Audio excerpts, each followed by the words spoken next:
What is going on, ladies and gentlemen? What is going on, ladies and gentlemen, and welcome to another production from the Simply Reliable Studios as we get ready to do our watch-along coverage for the return of WWE Saturday Night's main event. I am, of course, the Renegade of Wrestling, JJ Williams, joined by Mr. Reliable Walter Cruz to call the action, and it is a simulcast evening here at the Simply Reliable Studios as we have Noah and James providing coverage for Winter is Coming Collision as well. Lots of good stuff happening today, lots of good matches to be had on both shows. But I think what everyone is most excited for, at least as far as this show goes, is the crowning of the first ever Women's United States Champion. Now, will it be Michin Mia Yim or will it be Chelsea Green?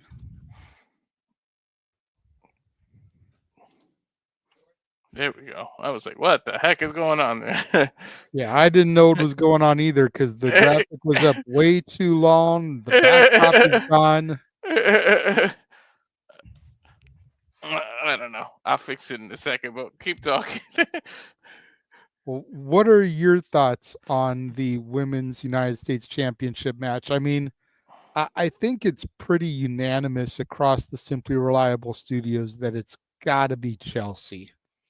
As much as I like Mia Yim, as much as I think Michin is deserving, it's got to be Chelsea. The last time these two fought in the dumpster match, Michin got the victory. Chelsea had to literally wear the stank around as she went up to people for a few weeks after and suffer that embarrassment and that humiliation. You got to think she's going to get her comeuppance here tonight. She's going to get her revenge and she's going to be triumphant in Long Island, the home of her husband, the Long Island Ice Z, the original Broski, the former Zack Ryder, now Matt Cardona. Remember everybody was saying if Cena wins, we riot when he fought RVD in ECW territory. This is pretty much if Chelsea doesn't win, the entire internet community is probably gonna riot tonight. Well, I Like, don't know. Remember, we had people in the chat last week on the shenanigans saying there was no way in hell that it was going to be Chelsea and Michin tonight, that Bayley had to be in the finals and she was going to win the title. Remember that? Yeah. What happened? Exactly. So, point being is there are people that weren't all about Chelsea in the finals here. So, That's true. But I'll personally, well, most of us in the studios will probably riot if she doesn't win, because like it's almost like set up perfectly for her to win. But it's whether they trust her or not. But like it's gotta be like Meaton. Not to say she don't deserve it and everything. It's just I just want Chelsea more.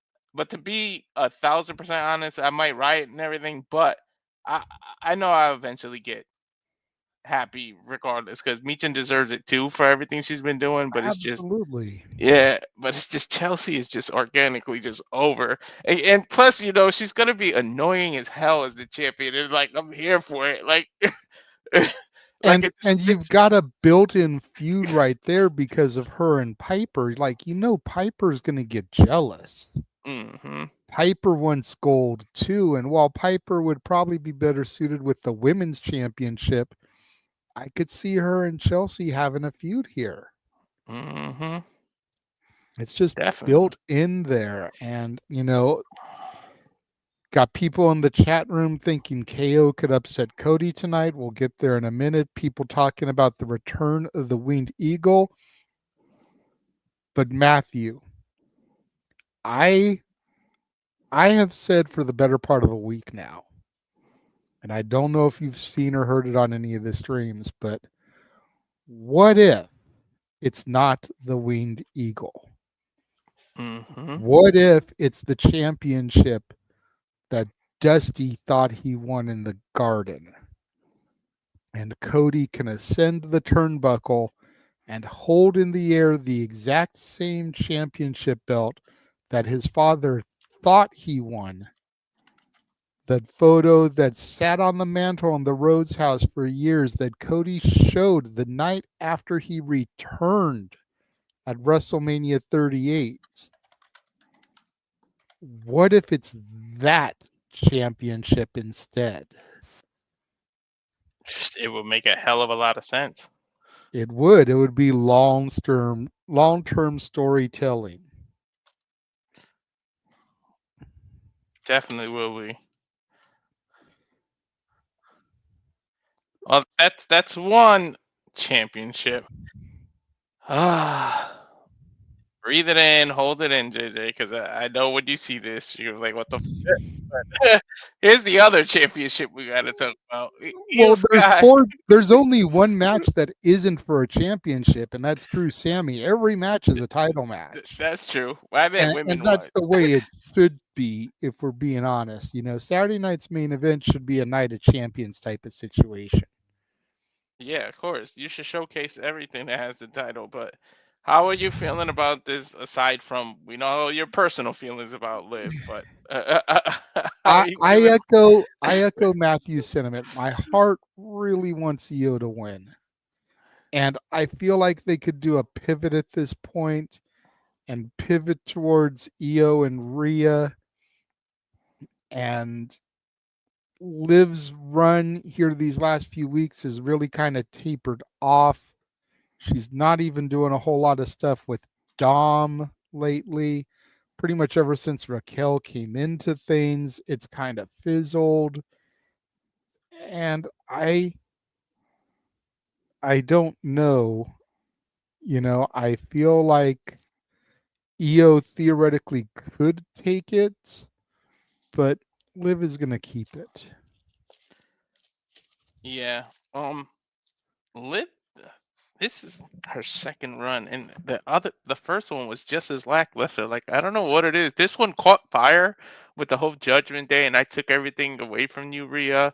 But then I think Rhea's injury kind of screwed it up a little, and they lost some of the fire. It was like throwing water on the campfire, but you didn't put the fire Mhm. completely out. There's still like little sparks, but damn, this fire is like almost out. Like they forgot to stir and dump the next bucket of water, and it pretty much, if nothing else happens, that's pretty much what the next thing is, that the fire is going to be completely out. Because I don't know if Dom's wife said something, but that whole situation calmed down. They don't even, it's not even about them two anymore. It's Mhm. weird. I don't know what it is. So yeah, I had Liv has read something where Dom's wife or her fiance, whatever, was kind of taking issue with the way Liv was getting all up on him. Oh, okay. If rumors are to be believed, hmm Because I did start noticing that they wouldn't kiss anymore. They would just like rub noses. Like, so I Mhm. figured maybe somebody said something.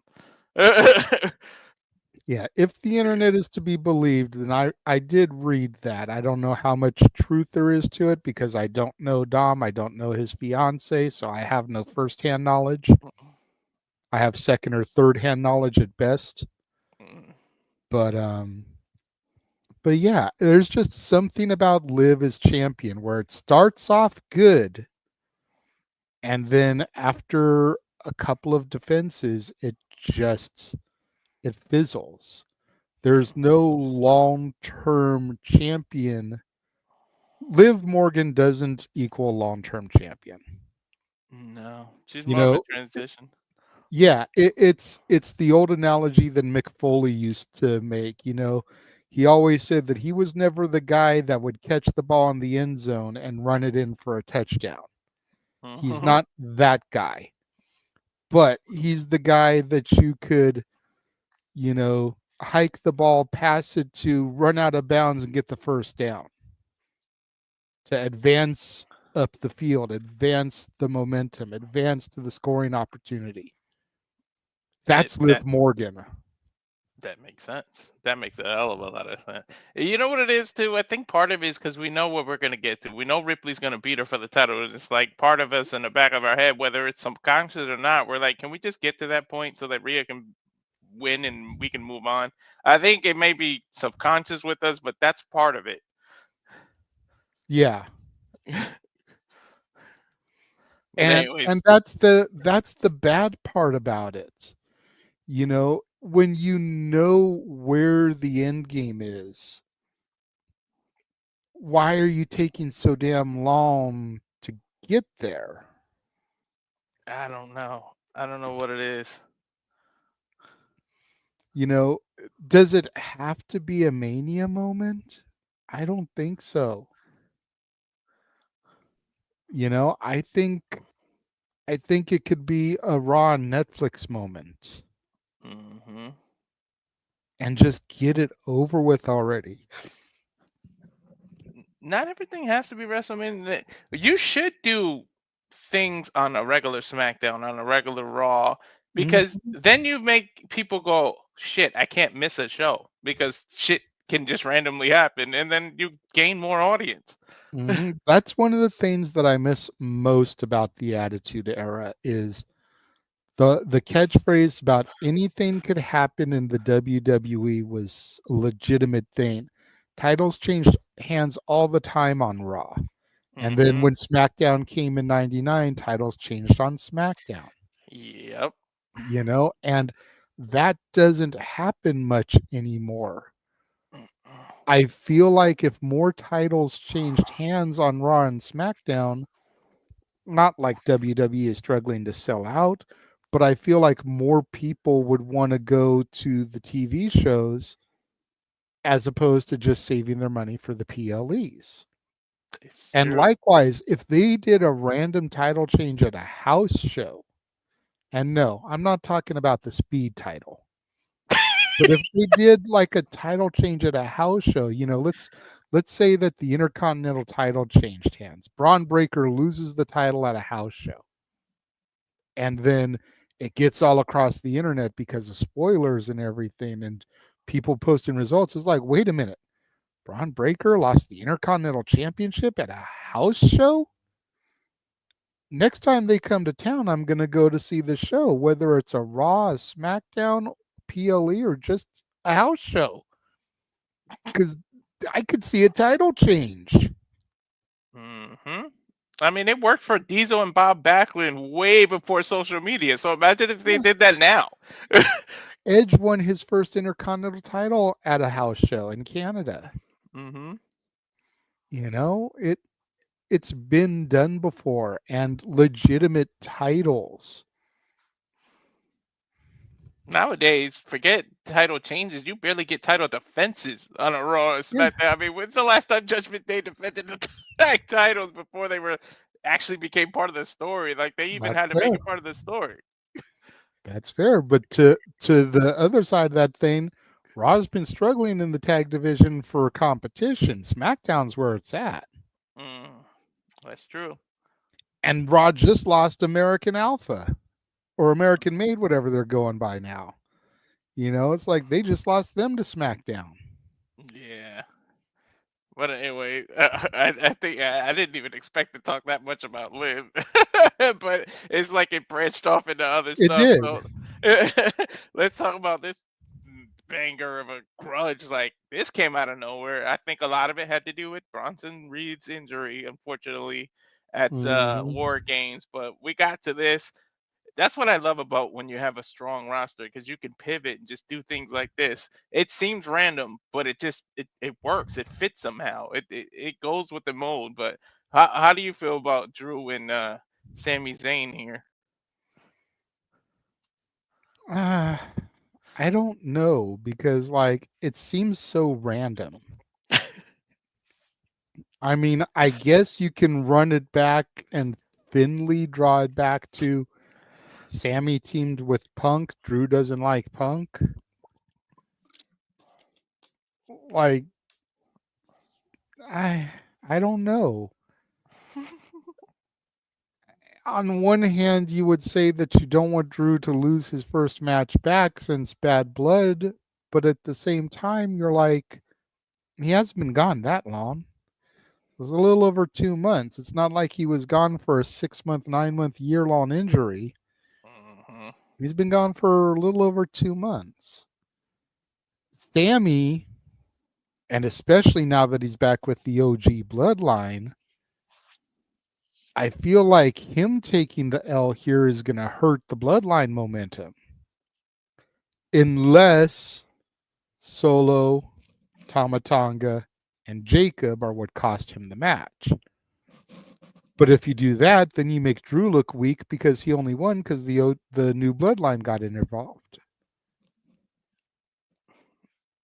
So how do you do this? You know what I mean? It's like you picked the wrong people to do this with. Like, It's the I don't know. proverbial stuck between a rock and a hard place. Yeah. I get exactly what you mean. Yeah, because you don't want to make the blood. They just reunited, and it's like Sammy already has to fight in people's head as to why he fits in that. It's like, oh, he doesn't even seem like he should be part of that group, but he made it work. But and like you said, Drew's coming back, but it's not like he came off a crazy injury where like he had to come back and people are gonna miss him. Otherwise, he would have been cheered. People just like to boo this guy, and he's Yeah. doing some of the best work though. I do have to admit that, like the stuff he's doing off camera or off WWE TV, I should say. Mm-hmm.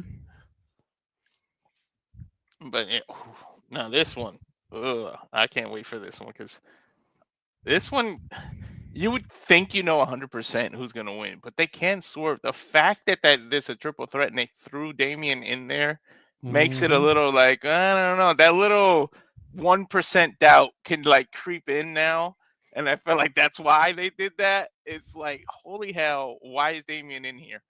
Mm-hmm. But A lot of speculation that Damien was just added to eat the pinfall. hmm The question is, who pins him? A lot of people feel like Gunther doesn't need to lose the title here. He should keep it to Mania. But if Finn pins Priest, Gunther doesn't look weak. Because Finn beat Priest, he didn't beat Gunther. And then you can run that back either at the Netflix debut or at the Rumble. Personally, I would run it back at the Rumble because you don't want Gunther in the Rumble. He has come so close the last 2 years. I think he was the last two both times, That's right? what I said. Yeah, Yeah. yeah. He's come so close. And it's like you don't want to throw him in there because then everyone's going to believe that he's going to win. And there's too many high profile people in there that even trying to predict the final four is going to be a bitch and a half this year. Because you think about it, you've got Roman Reigns, you've got possibly The Rock, Cena, Orton, Punk, Gunther if he's in there. That's 6 possibilities right there. You know, you've got maybe a bit of a long shot, but you've got Uncle Howdy. hmm You've got Braun Strowman, who just made a return. hmm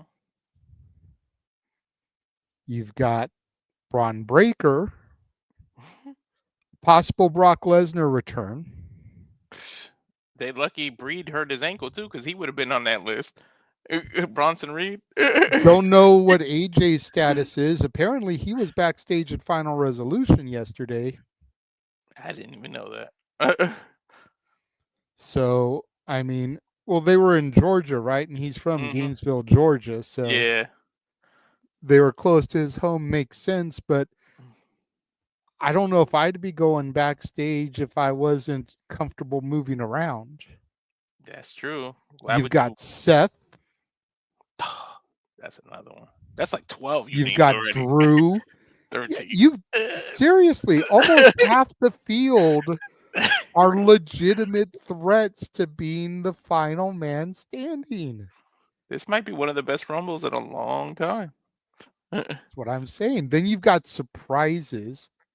You don't know if we'll get an NXT and A crossover. Could Joe Hendry appear? We've been talking about that for a minute. Could Cardona appear? Especially if Chelsea wins the title. Now you kind of want a Cardona appearance.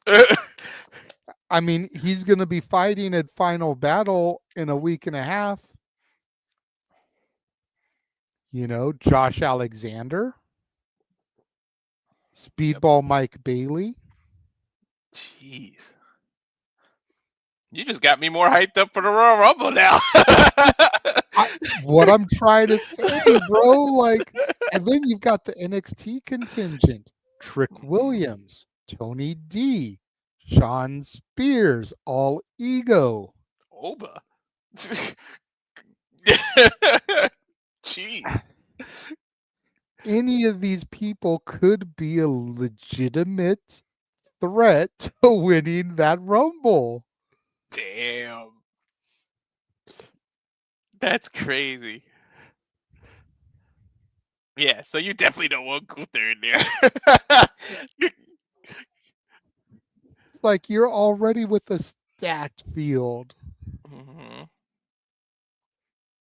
Damn. Yeah, but Penta El Cielo Miedo could make his debut there. Yep. Shit. It's Ricky legit. Starks. Who knows? Shelly and Sabin. Mm-hmm. It's like, granted, they're doing the tag thing right now, but both of them are former TNA World Heavyweight Champions. Wow. I just got like 10 times more excited about Royal Rumble. Can we skip the February yet? Royal Rumble has always been my favorite show of the year because of the unpredictability of it. And like you said, man, this year is even more stacked potentially. Yeah.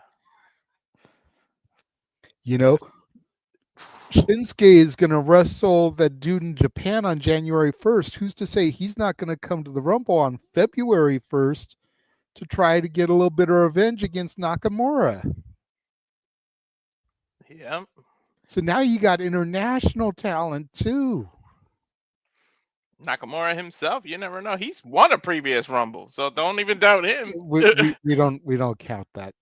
Yeah, I know. Because the match of Mania was garbage. We don't count that.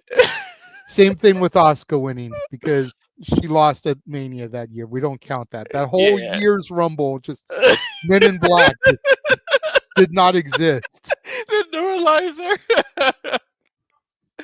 Oh man. Yeah, but hopefully Gunther walks out. But it's just that. See how that triple threat set you off on that whole tangent because it's just why? Why did they do that? So it's curious to see. And then of course the main event. You know what's funny? I saw like a Photoshop of Kevin Owens like dressed with Stardust makeup, like with the title. That too. Yeah, that shit made me like want him to actually do it. Like, right? He was wearing a Stardust shirt on SmackDown for his trolling. Like, I could see KO coming out in a polka dot outfit, reminiscent of Dusty. I could see him coming out dressed like Goldust. I could see him doing the Stardust or doing the face mask like dashing Cody Rhodes. I could see KO trolling so hard or even mixing it all up. Have Goldust's music, Dusty's outfit, and the face mask for dashing, and just totally try to troll Cody. That'd be just, he can't even do this. That'd be like real insult to injury. Like it's just crazy what could happen here. But this match, like, I gotta figure Cody's gonna retain here, especially with whatever they're doing the one night only, whether it's the Winged Eagle, whether it's the belt Dusty thought he won. why would you do all that just for him to lose? Cody isn't going to lose the title until the Raw on Netflix debut at the soonest, and that's only if The Rock shows up. That could possibly happen. That's true. Because we already know it's going to be Solo versus Roman in tribal combat on that show. Mm-hmm. Which I'm so bummed now that I can't get tickets to that shit, man. My daughter, her first WWE show, and she'd be able to see her tribal chief in action. Man, And it's right in your backyard. it is. That sucks. Like, so But if anybody out there wants to PayPal super chat me $500 so we can make that happen, because the cheapest seat is about $250, mm-hmm. and she'll be turning 16, but she can't go on her own, so got to have me coming too. Mm-hmm. The $500 PayPal to get me and my daughter to her first show. Just saying. Otherwise, Just it ain't saying. happening. Yeah, exactly. But yeah, it's got to be because, yeah, like you said, why do all that? And who's to say? I mean, it's a slim chance, but who's to know that it's not more about the story after this? What if The Rock shows up? Like, WWE does things that, and for those that would be like, Rock ain't showing up, the man showed up at a Bad Blood random ass pay per view. All right, just to Right? do whether he did this or whatever he did. The point is, he still showed up. So Saturday Night Main Event is like 10 times better than a Bad Blood. Okay, it's like it's Well, nostalgia. It's not 10 times, but you know the what the I Bad Blood had its thing going for it because the return of Hell in a Cell and everything, mean. I don't know. Like Bad Blood, I don't want to count it off as a nothing show, but Yeah. I mean, at the end of the day, it's a PLE. Saturday night's main event is network television, so hmm still a little bit bigger on that level, but you know, Yeah, but either way, at the Rock shows, it's even better because who's to know? I still, in the back of my mind, want to know what the hell that thing was that the Rock gave to him on that Raw. You know, many seems to be many moons ago already, but it wasn't that long ago. But he gave him right? something, and there's rumors that it could be the Rolex watch that his father sold. There's so much things that it could be, and I'm waiting for that story to finish. There goes that freaking cliche that they were using all last year. Yep. But yeah, it's pretty much. I can't wait. Saturday Night Live is the fact that we got Jesse the Body Ventura as the voice, and like everything, all the nostalgia. Like I'm so hmm glad that they're doing this, man. Just Yeah, don't overdo and it. and apparently they've tapped a bunch of legends to be here for the show. I want to see how old school they go. I said it on the predictions thing. I want them to dust off Todd Pettengill. I want them to bring like an OG announcer back. Like you can't do Mhm. JR and the King because JR is an AEW and King's Health still is what it is. Can't do Taz and Cole because Taz is an AEW. Cole's already there. Can't do Gorilla and Bobby. They're both dead. I want to see some OGs. You can't do Mean Gene or the Fink, or Lord Alfred Hayes. Can't Mhm. do any of that type of stuff. So The ones you can do, man. Just do whatever exactly. you can do. Peacock still saying coverage will begin shortly. Other people are saying it's showtime. I don't know. I got shortly too. Now I just flashed. Now I'm getting then. Okay, I haven't gotten it yet. That's because I had to back out. Okay, let me go back out then and then go back in. Let me know when you get forever. And please, if you're ahead of us, don't spoil things, people. Yes, you guys know better. Now,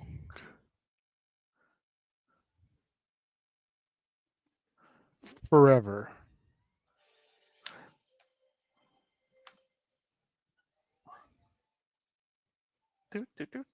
together. Together. Yeah.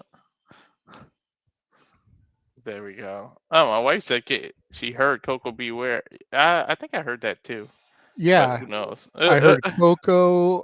Ted DiBiase was supposed to be here but backed out.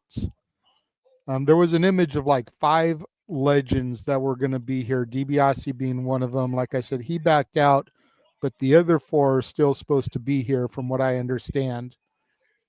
I forget who all was on the image, but either way, it'll be cool to see all that. We are live. Once again, friendly reminder, do not post anything in the chat prior to us calling it or talking Mhm. about it. You will be banned this evening. We have a 0 tolerance policy. You all have been warned. You all pretty much know better. I had to time out somebody yesterday during the stream TNA's the because dream. because they started to spoil stuff on SmackDown, Mhm. or on SmackDown, and it was like, you know better. Mhm. I'm liking the retro opening here. All the OGs, Bret Hart, there's Dusty and the Polka Dots, Mr. Perfect, Mr. Jesse. G. Somebody paused it. Oh. hmm Now they're fast forwarding to now, so we get an update. VCR style shit. Yep. Now there's Cody, there's the Claymore, there's Liv, Roman, Gunther, Punk, Sami, Io, Michin, Jay, Rhea, Tiffy, Finn, Chelsea, Bianca. Dude, this is dope. This And is then with dope. the OG music too. Oh, I love that. Ah, they got the WWE block logo like the OG WWF, the one Cena Mhm. used to use for his Word Life gear. Mhm. Yes. I wonder how much tickets Hell this shit yeah. was. I'm already hyped, bro. We haven't even had our first match yet. Right? Just the music and the OG block logo. Uh, please do it. Do it. Please do where the announcers are There's already out. Cody coming Oh, out of the okay. bus. Damn it. I used to love This when, is still going to look like Raw, you know? yeah, but I used to love, when they started pay per view and all the announcers already had microphones and they were on the corner and already talking and everything. Like I used to love that. Dude, he's got a gold dust shirt. KO Yep. came out with a gold dust shirt. Trolling, Damage Control, Judgment Day, What is EO pointing at? They're at the the stand. merch stand. There's Priest. I wonder if Jesse gets his own little entrance or they're gonna already be at the table. He's going to be at the table already. Yeah. World Tag Team Champs, Yep. the least defending champs. No. I think they've defended them more than the Young Bucks did. Yeah, I I could think. be wrong. I just can't stand the Bucks. You know Yeah. that. I think they defended it 2 times in 7 months that they've been champs. There's Jesse with the boas and everything, man. Hell Oh yeah. man, God, this makes me wish that. Yeah, a lot of wrestlers have passed away, but like if Macho Man was around, you knew he would have been part of this. Hell yeah. Jesse and Joe Tessitore. Nice. The only man in the history of professional wrestling with movies worse than Hulk Hogan. Oh my God. Except Predator. I mean, he was a part of That Predator. wasn't his movie. Yeah, exactly. That's because that was an Arnold movie.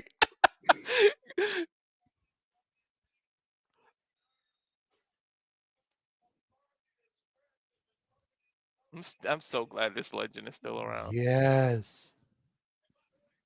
I like the kind of elevated podium there. Almost gives off a Hall of Fame feel. Oh yeah.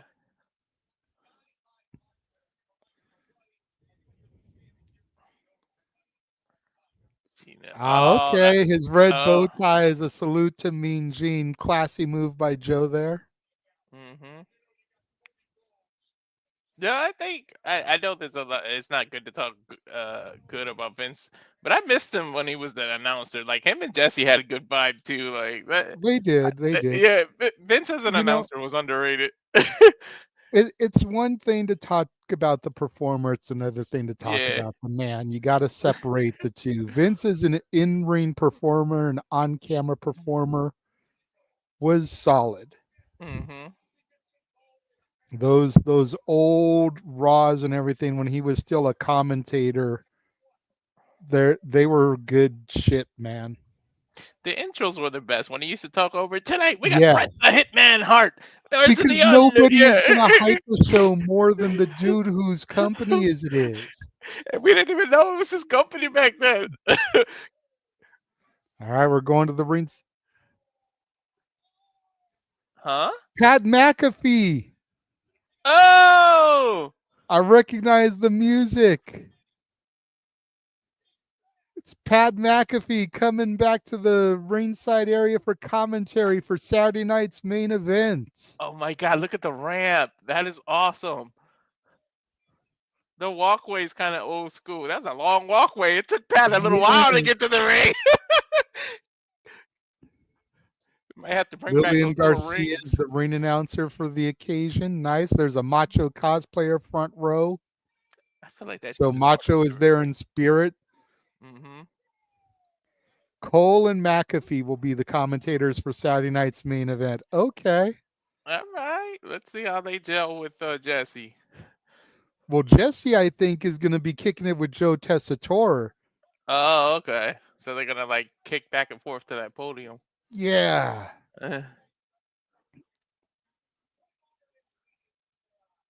He's out of breath, dude. He had to run down that long ass aisle. Hell yeah. He's not conditioned no more. He's been doing that college football life. Mm-hmm.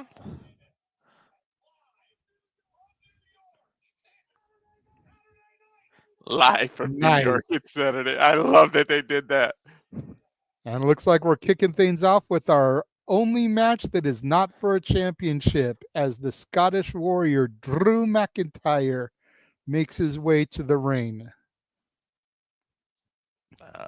I was curious as to what the match order was going to be. Well, it makes sense. Let's just get the non-title match out of the way, and then everything else can be fire. That's true.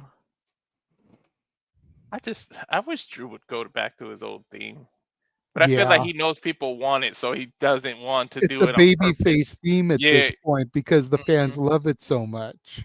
that's what it is. Yep. Personally, I think I would have bookended the show with title matches, the world title matches, maybe had the triple threat open and then Cody KO end. Throw Hmm. this in the middle, do the triple threat, do the US title, do this, do live, and then do Cody KO. Yeah. Shout That's out to Stat. probably how I would have done it. Shout out to Stat Boy. But damn, they just put up a stat that Drew has never lost on 1-on-1 to Sami Zayn. There's a first time for everything. The fact that they put that out there kind of making me doubt Mhm. Exactly. it. Usually, whenever they make a comment like that or a statement like that, the person that's never lost loses. Hmm. There we go. The picture in picture 2 weeks ago, we saw Drew return and Claymore the shit out of the now certified Oos, the former honorary Oos, Lucky he was wearing red and not white. right?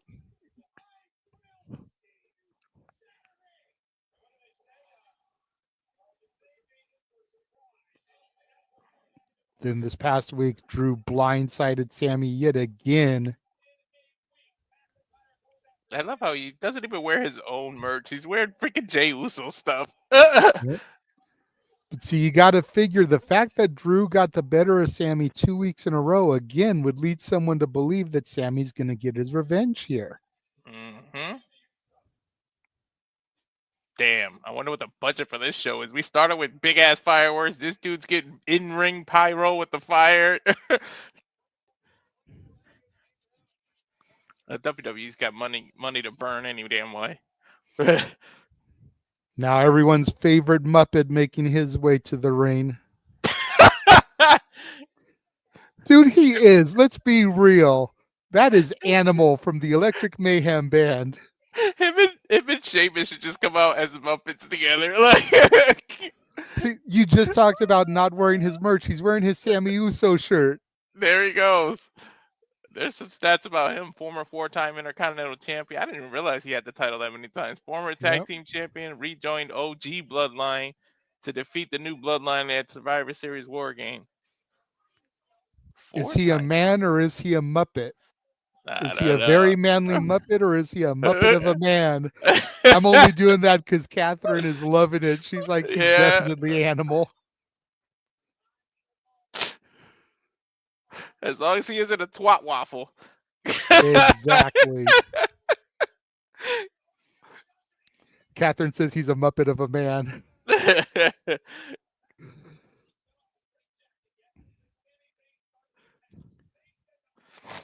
Drew just chopping the crap out of Sami, dropping him to the mat here, the early goings. You got to figure the opening moments of this contest is going to be all Drew McIntyre. He's got the size and the strength advantage. He hasn't even gotten his kilt off yet, and he's beating the hell out of Sami. That's because Sami started on fire. He started it. Sami has Drew in the corner now. He had ducked Drew's attack. Now he's mounting, getting him the 10 punches. Well, he's still going. They're probably at about like 25 now with those rapid punches there after he hit 10. Sami comes in, clothesline Drew over the top rope there to the outside of the floor. I do love. They went so old school. They even got the ref in the old gear. Yeah. Nice moonsault there off the top rope, taking Drew out on the outside. Sami going all out. We see him do dives and stuff, but little flips and moonsaults like that, not too often. Well, that's shades of El Generico, and I wonder whatever happened to that guy. Right. But you got to figure they put this on so we could start the show hot and heavy. Sami, he's been a champion. He's been the NXT champion, as they mentioned, 4-time Intercontinental champion. But he's definitely more of a cruiserweight style wrestler with his body build and everything. So you know that he's got that fast-paced action coming up. And Drew, despite his huge size, as he just chucks Sami onto the announcer table. Ow. Despite Drew's size, he can go fast-paced, full tilt when he needs to. As we get ready to go to commercial here, fuck television. And Still got to do the gimmick. Well, Roman said it best. If you're not going to main event, you want to open the show. Yep. Lord have mercy. Like, why? Well, we might as well Before we do that, let's take a moment to thank everybody for joining us here for this presentation of Saturday night's main event. As long as they keep it quarterly, like back in the days, we will cover Saturday night's main events consistently. If WWE gets a hair up their ass and tries to make it a monthly thing, then we will not.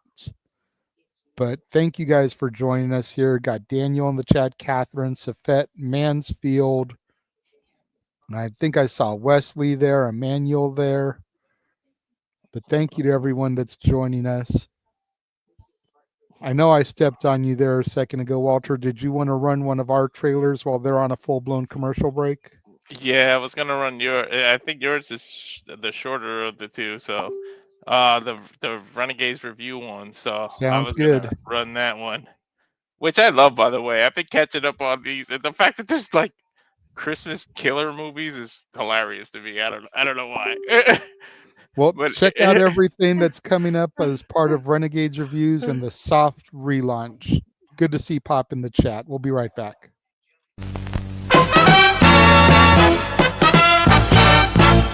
And now, preview time. So let's take a look at what's coming your way.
back. Live in the ring, Drew McIntyre has Sami Zayn laid out over the ropes. I gotta confess, I've never seen 8 Crazy Nights. Out of all the ones I'm doing for Hanukkah, that's the only one I had ever seen until I started doing these. I've seen like pieces of it, like when when they used to come on like TV and but it's always like in the middle of it already. So I never wanted to watch it because then it's like, well, what's the point if you missed the whole beginning? Right. To Emmanuel, real quick, we do not have the premium, so we had commercials there while they were fighting still. I think that's the advantage of watching it on Peacock is if you have the premium, you don't get the commercials, you still get action while NBC is going to commercial, but we don't have the premium, so we got commercials too. I'll admit it, I'm a cheap bastard, and the only reason I got Peacock is because it's free through T-Mobile. Friendly reminder, January 6th, the Raw debut on Netflix, live from the Intuit Dome in Los Angeles, California. We will be covering that as a watch-along as well. Sami looking to get a little distance here from Drew McIntyre. Drew goes charging into the old-school-looking ring post there. And any PayPal super chat will help because if we can get JJ and his daughter there, that'd be a beautiful gift. Hell yeah. Like I said, it only takes about $500, and that's just for the tickets. Then still got to get there and home. Damn! Oh, big power bomb from Drew. Gets a 2 count there onto Sami Zayn. I didn't mean to react like that, but that was a crazy ass power bomb.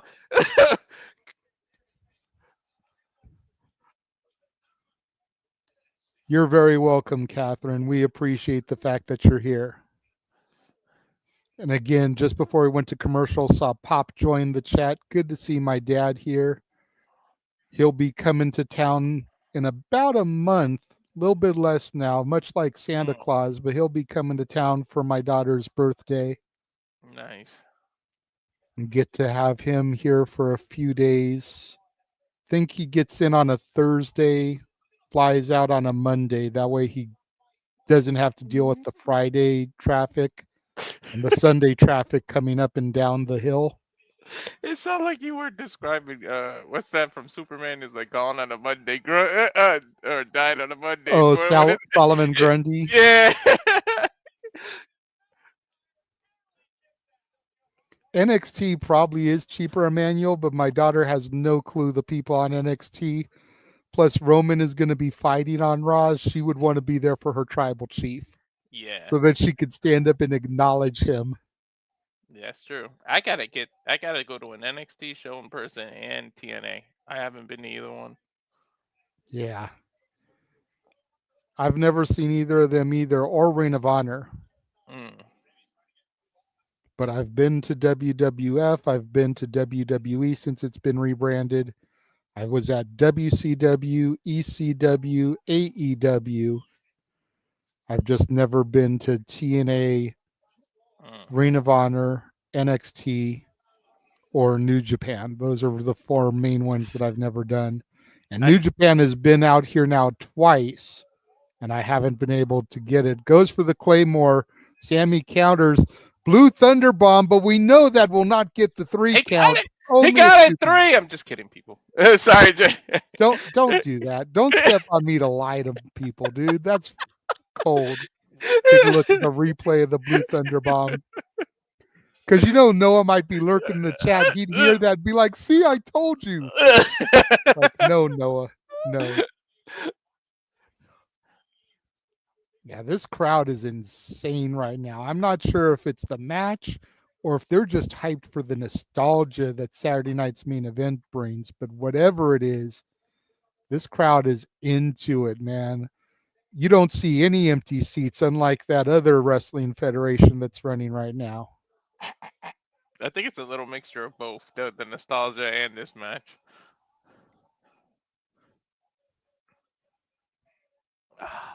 Drew ducking out. I think he knew that Haluva kick was coming. Oh, yeah. Well scouted. I mean, Sami has never defeated Drew, so Drew knows. Oh, Claymore, short range. Is it enough? Gets the 1, gets the 2, 3. There it is. Sami Zayn still has not defeated Drew McIntyre as he picks up the win with that short range Claymore. Yeah, amazing. He barely ran 5 feet before he hit that. That was kind of sudden, the way that ended. Mm-hmm.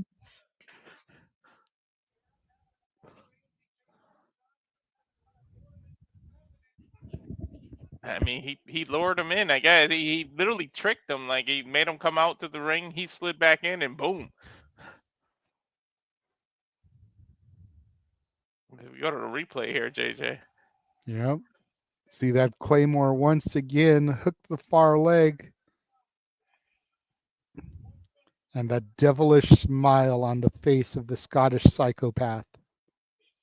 I don't know if Sami can even smile. He might have knocked his teeth out.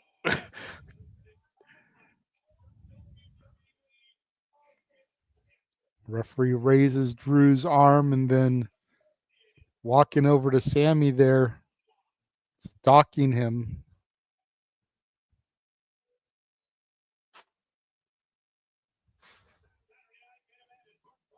I couldn't read his lips. I was trying to read his lips, but I couldn't read them. Yeah, me neither.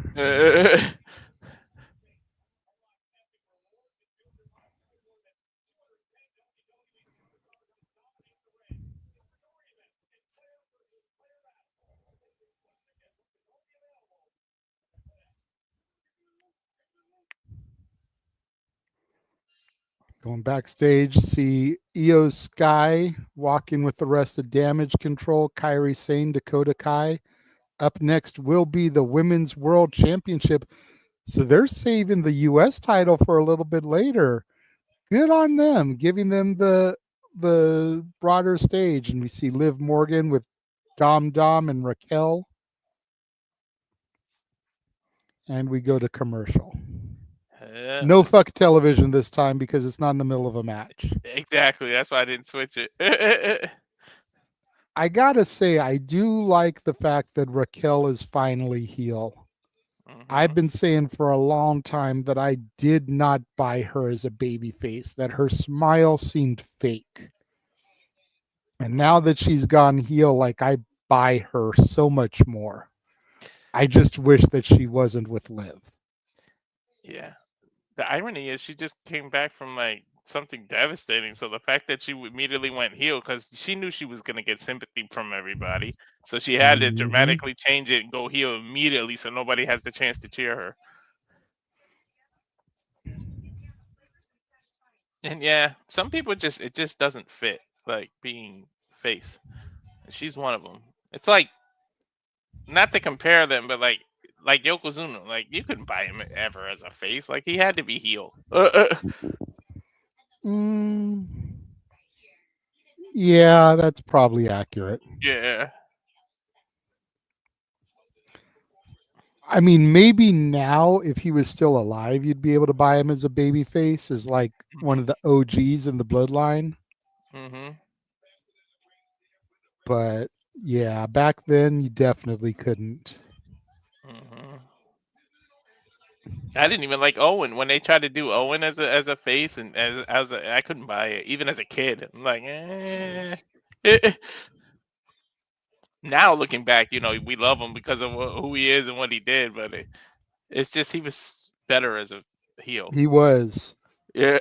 I was still too new of a wrestling fan when Owen was in WWE, and when Owen passed, I hated him with a passion when I was starting to watch. Yeah. It took his passing and me becoming a wrestler to be able to really respect and admire him. Because then I started studying his matches, be like, okay, I want to be like this dude. It's a different perspective because you and I both we've wrestled ourselves, so it's a different perspective when you had to do it and you do have to study films and things.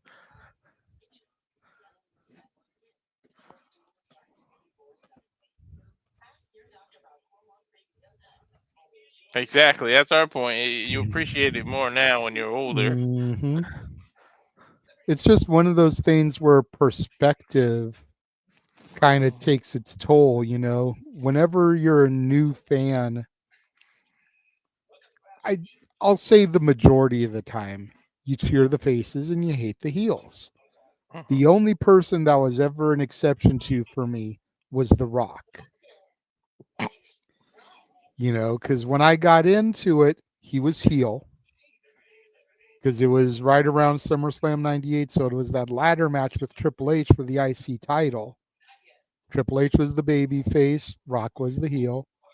Shortly after that was that organic starting to turn baby face, only for Rocky to go back heel at the Survivor Series Deadly Game and become corporate Rock, but I didn't turn on him. I still was a Rocky fan. Whereas most everybody else, like if they were a good guy, I cheered. If they were a bad guy, I booed.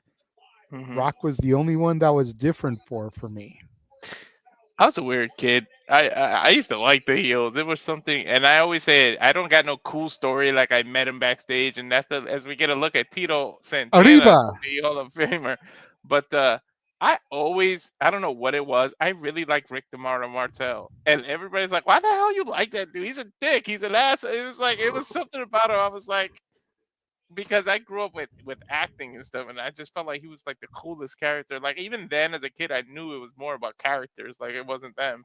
So there's the mouth of the show. Jimmy Hart, baby. The man who, along with his band, the Gentrys, knocked the Beatles out of the #1 spot with their song "Keep on Dancing" back in the '60s. Can we just hire Jimmy Hart back to make the theme music again, like please? Because this for real. But think about that, dude. As great as a Hall of Fame career is, that's an even bigger accomplishment. His song knocked the Beatles out of the #1 spot. Not many people can claim that shit. For real. Now making her way to the ring, the challenger for the Women's World Championship, representing Damage Control, winning a #1 contender battle royal to become the contender here. 6-2 record in world title matches. First ever one-on-one match against the champion, Liv Morgan. Io Sky, the genius of the sky. 6-2, really? I didn't even realize that.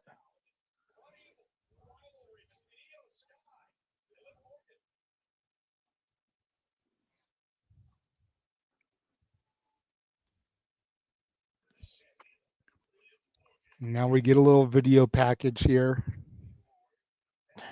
You couldn't do that before the entrances. I don't know. Maybe they're setting up some kind of special entrance for her for Saturday night's main event. Oh, yeah, that's true. They do need that. That's the awesome part about going live. You see those little nuances. Like I remember when I saw them set up the door for Bray Wyatt. Or how they'd have to do the inflatable entrance for MVP or the Bailey's Buddies.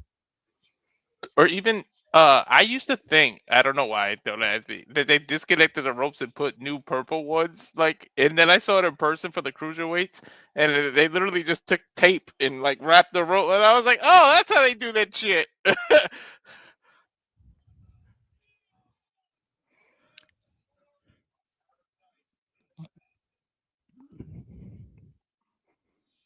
Yeah, I think they are going to set up something. We'll find out momentarily. They're hitting her music now. This is about the only thing I actually like about her is her music. Yeah, she got a good theme. It's like Phineas and Ferb. Once you get past the opening theme song, the show is garbage.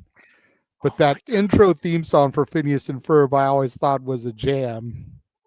My kids love Phineas and Ferb, but it's like I can't do it. And it's the same thing every episode. It's just their sister catches them doing something, and their mother never sees it. That's pretty much the premise. Yep. It doesn't look like there's anything special for her. Just Liv Morgan spent 203 days as the Women's World Champion, the third longest reign in history so far. look, to our point earlier, you saw that they just kind of half hugged, and that was it. Dom and Liv. It's like I think the wife shut something down, dude.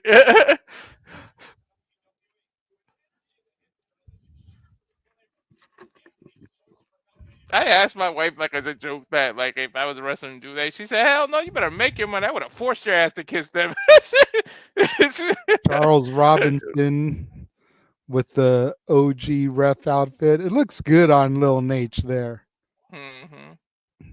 Oh, now we got the cam though. We got the ref cam. Holding up the championship belt, showing the world what is on the line, the Women's World Championship.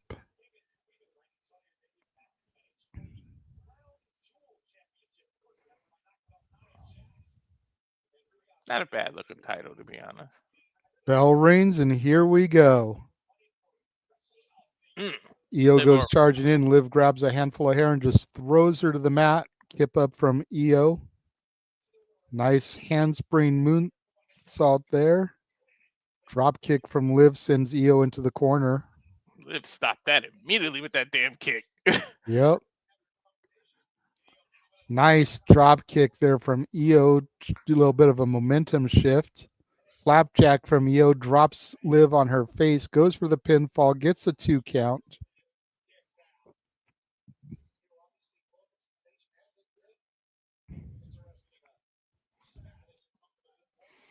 Irish whip sends Liv into the corner. Liv sliding through the ring ropes there to the outside. Io follows behind. Forearm shot on the outside of the ring ropes. Io looking like she's going for a German onto Liv there on that hardest part of the ring. That would have been bad, JJ, if she hit that. Ooh, big knee strike from Io to the face of Liv. Io trying to get the crowd into it, but after that last match, it's going to be hard. Springboard moonsault takes Liv out on the outside, and Io is hyped. Really hyped. Dude, Take a look at a replay as we get to go to commercial. Fuck television. I love the angle that Macho Man is sitting, because you're gonna keep seeing him. Dude, he's got that outfit down pat. Much credit to that dude.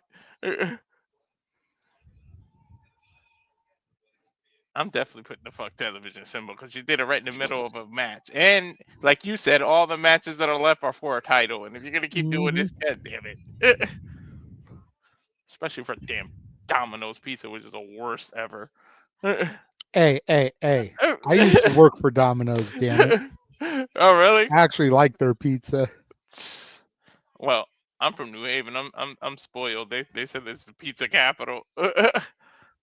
That's fair. But as far as like fast food pizza, Domino's and Pizza Hut ain't bad. Papa John's, I feel, is overrated. Yep. Little Caesars is good, but it could be better depending on when you get it.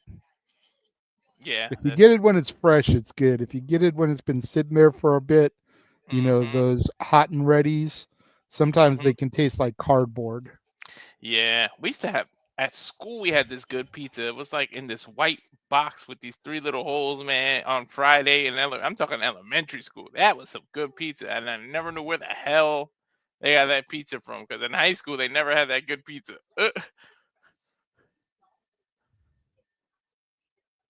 Now they got to depress us with these kind of commercials. Like, come on.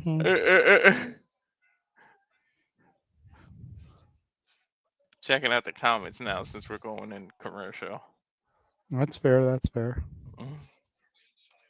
Wesley agreeing with us with the television. Yeah. I love Noah, man. He can get anything over. He started getting that gimmick over.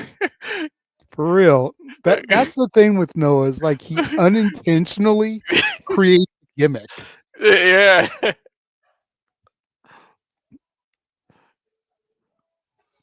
Exactly. And like, as much shit as he talk, like, he has the most fun during those karaoke's. Like, I don't care what nobody says. Deep inside, he looks forward to them things.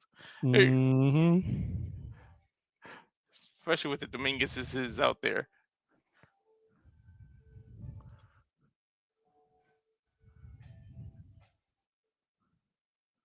And he's got his following, see? Yeah, definitely. Here we go with Jarrett commercials. Just remind us Christmas is here, huh?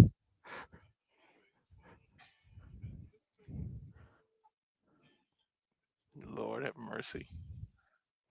And then it's just not like 2 or 3 commercials. It's like 6 or 7 of these things. Yep. The next full commercial break like that, I'm running our watch along trailer. That's fair.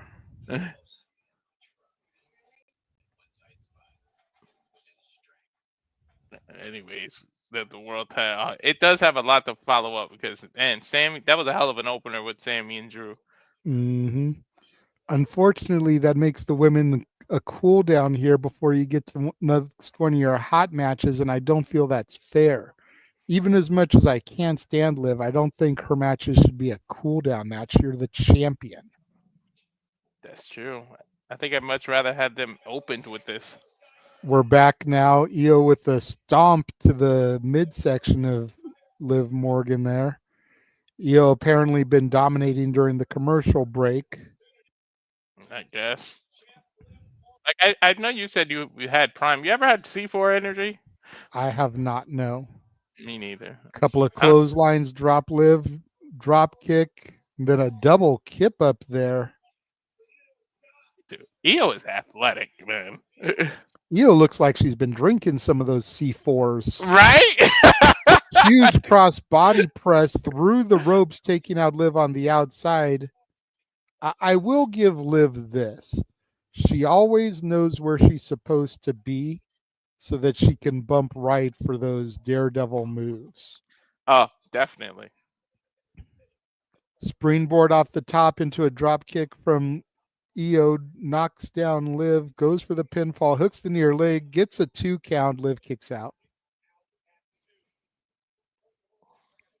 Look at that again, springboard, boom. That's solid bump from Liv there. That's a payback from Io because remember Liv did that same kind of drop kick at the beginning of the match. Yep. Io went for the meteor in the corner, missed. Liv with a backstabber, connects, and a code breaker coming off of the middle rope though. Hooks the near leg, gets a 2 count as the champion. I think the champ's kind of wearing Io down. That was a pretty weak kick out. But is it the champ wearing Io down, or is it Io losing energy from all of their high, fast-paced offense? Somebody quickly Has she tired herself out? Huge German suplex with the bridge, floats over, gets another one, floats over. Holy hell. This is a new way of doing the 3 amigos. Gets a 2 count. What a hat trick from Io Sky there. Jesus. How do you say friend in Japanese? You got to call it the 3. I'm pretty sure it's some way where we can't pronounce it.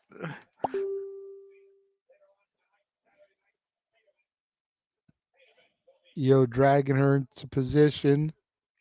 Bouncing up to the top rope, looking for her over the moonsault, but Liv has it scouted, pushes her down.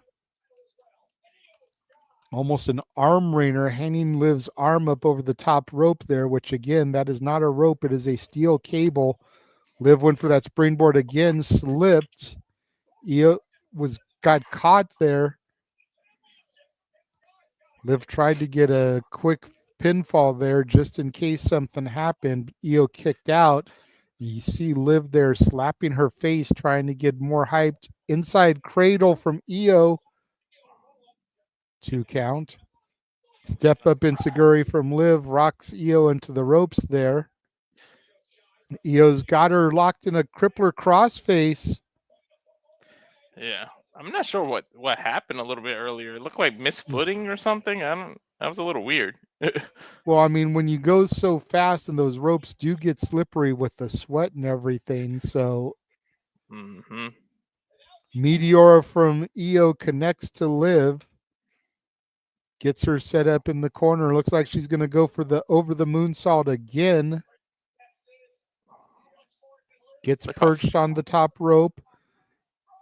Goes for it, but Liv gets her boots up to Io's midsection. And she connects with Oblivion. That's got to be it. 1, 2, 3. Dude, she spiked her on that Oblivion. Like, that was the top But of look Io's at head. Liv. She's bleeding from her nose there. Kind of makes it look badass, to be honest. And, you were talking about the ropes there, man. At least they're slippery and stuff, but at least they're tight, man. I wrestled in some rings that the ropes were so loose that I was like scared to hit them. Like, Mm-hmm.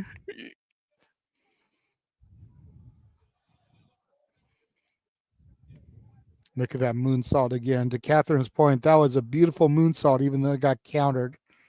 And then another look at the Oblivion, spiking Io on her head, to your point. I do like Io can get to the top rope so easy. Like, the way she just jumps up there, her athleticism is underrated. Well, And here comes Rhea. Rhea's music just blared over the speaker, and now she makes her way through the entranceway.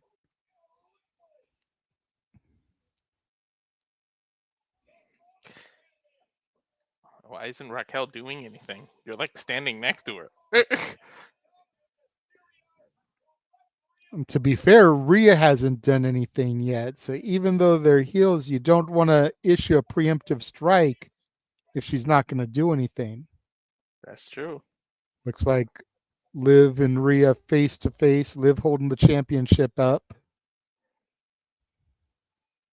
It kind of looks badass with the blood out her nose, and she's standing up to Rhea, showing she's not afraid. Mm-hmm. I Taking a think look at the tail of the tape here. Damien Priest, World Heavyweight Champion, 2023 Money in the Bank winner, U.S. Champion, 4-time tag champ. Gunther, World Heavyweight Champion, longest reigning Intercontinental Champion in history. 2024 King of the Ring, 870-day reign as the NXT UK Champion. Finn Balor, Tag Champion, first ever Universal Champion, Grand Slam Champion, 2-time IC Champion, and United States Champion. They didn't even put his NXT Championship reigns in their accolades because Finn is so well decorated. Mm-hmm. The fact that we're getting that next, I'm assuming, since they gave Looks that like toe to it. toe. Well, we're on a full commercial, so I'm going to run our latest watch along trailer. This is everything that's coming up on the Simply Reliable Studios. And now for a taste of things to come.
All the wrestling, all the wrestling, all the wrestling, all the wrestling, all the wrestling, all the wrestling, all the wrestling, all the wrestling, all the professional wrestling, damn it, and combat sports, and football, and other major sports, and just about everything we can think of, damn it. Yeah, pretty much. People keep adding, we keep adding too.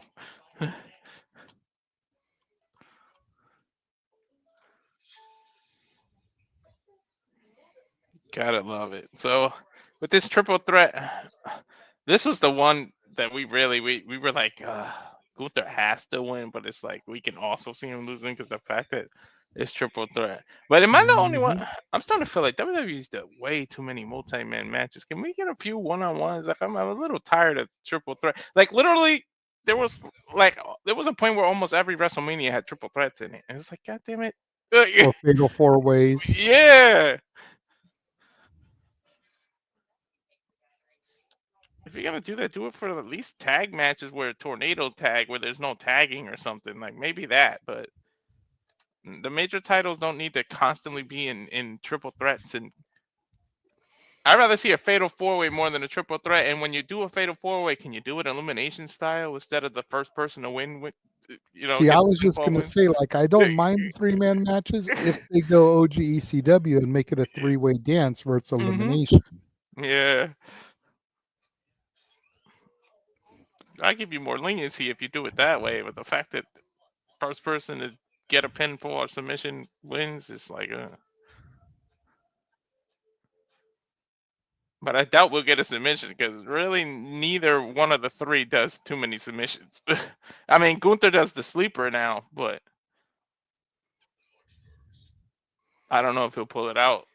Speaking of multi-man matches that are elimination, taking a look at the Elimination Chamber PLE coming in March.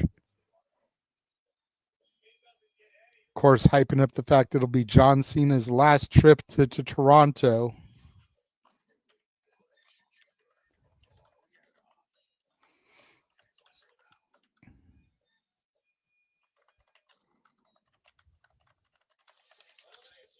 I know Emmanuel is going to be excited once Cena's last match happens and that final 3 count is rendered.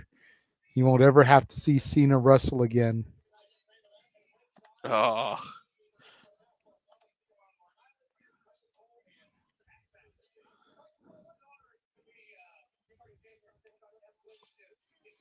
Yeah, that was my point, Emmanuel. He said there's no reason for Gunther to do a sleeper in the triple threat. That's why I said I'm pretty sure we won't see too many submissions from these three.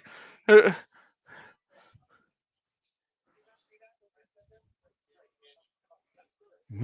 that is what is up next. First up is Finn Balor. The pseudo leader of the Judgment Day, I guess. I don't know. Being accompanied by his tag team partner, JD McDonough. I will not clown him like others do and call him JD McFunko Pop. I like JD McDonough, damn it. Would a JD McDonough Pez dispenser actually fit in your pocket with the size of his head, though? God damn it. 173 days as tag team champion. I think they've only defended the belts like twice. Yeah.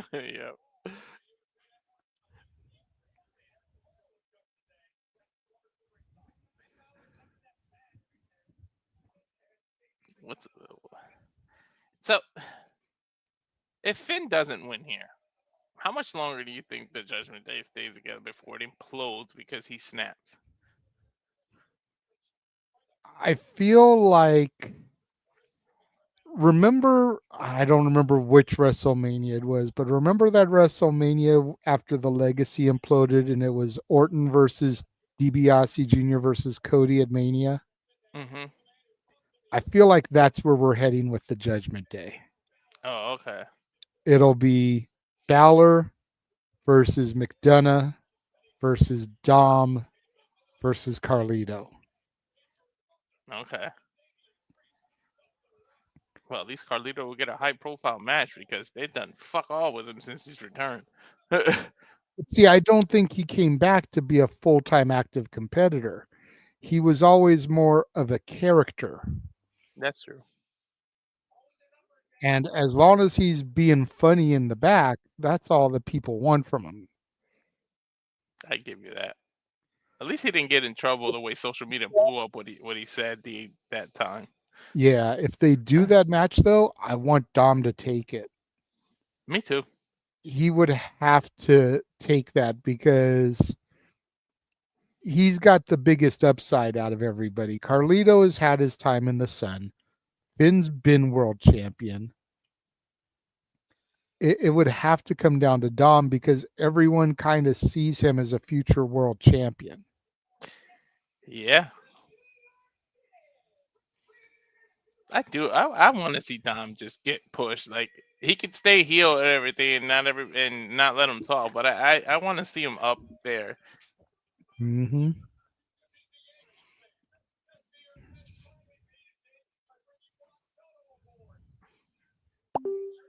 Damien Priest now making his way to the ring after that long intro there at the top of the ramp. Former two-time tag champion with Balor as his partner. 118-day reign as world heavyweight champion before losing the title to the current champion, Gunther. You know, they're bringing up that C4 energy again. I think that's like the stacker tool. That remember that B? Because remember when Cena used to do the raps? I feel like that's the new version of it. Possibly. Dude, I miss those commercials. For real, man. All rise for the Reign General, Gunther. I can't do the intro like Kaiser and Noah do it. Noah does it so well. Hey, look how tight the aisleway is. The crowd is really like right there on you. Mm-hmm.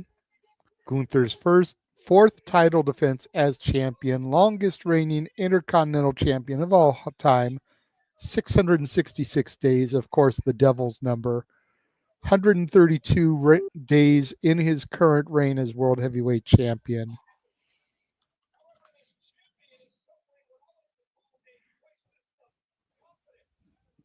Michael Cole pointing out that he's suffering from lack of confidence right now. Do you believe that's still true right now? He won his last match. I don't know. I mean, there has been a lot of doubt put into Gunther's head as of late, and a lot of it is warranted. So we will see what happens here.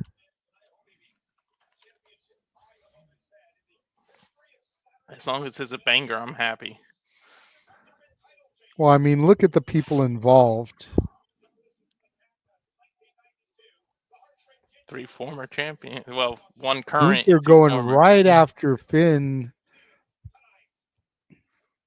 Some forearm shots from Priest to the face of Gunther. Gunther trying to go for a pile driver or a power bomb. Finn rolls him up. Forearm smash to Finn. European uppercut. Big boot from Gunther rocks Priest. A back elbow strike from Priest knocks Gunther outside the ropes. Ooh! Rolling kick there from Priest knocks Gunther to the outside. That was a good fake out. I really thought he was going to go for like an elbow. Suicide dive from Priest over the top rope takes out Gunther. Of course, this is where we set up for a commercial break. Yeah, Fuck JJ, television. I was a little scared for that. Like when he did that flip, woo! It's one of those things where you don't usually see Priest do that type of stuff. So, got to pull out the heavy guns. It's Saturday night's main event, baby. Got to give them something to remember. It's just like when Brock went for that shooting star at WrestleMania 19. Mm-hmm. Yeah. Priest was a little close the way he did that, man. Whew. Got to go with the gimmick here because it's in the middle of a match. Again, the World Heavyweight Championship, too. Mm-hmm. These two are going to have to wrestle at a different pace because, you know, every time Finn is in there, he's going to step up the pace and make them fast. And that Gunther likes to do that slow down pace. And so Priest can be a little bit of a mixture of both. So I think Priest is kind of in the middle. But, you know, Gunther likes to slow down, wear you out. That slow, methodical, deliberate pace. The perfect pace for a heel. Mm-hmm.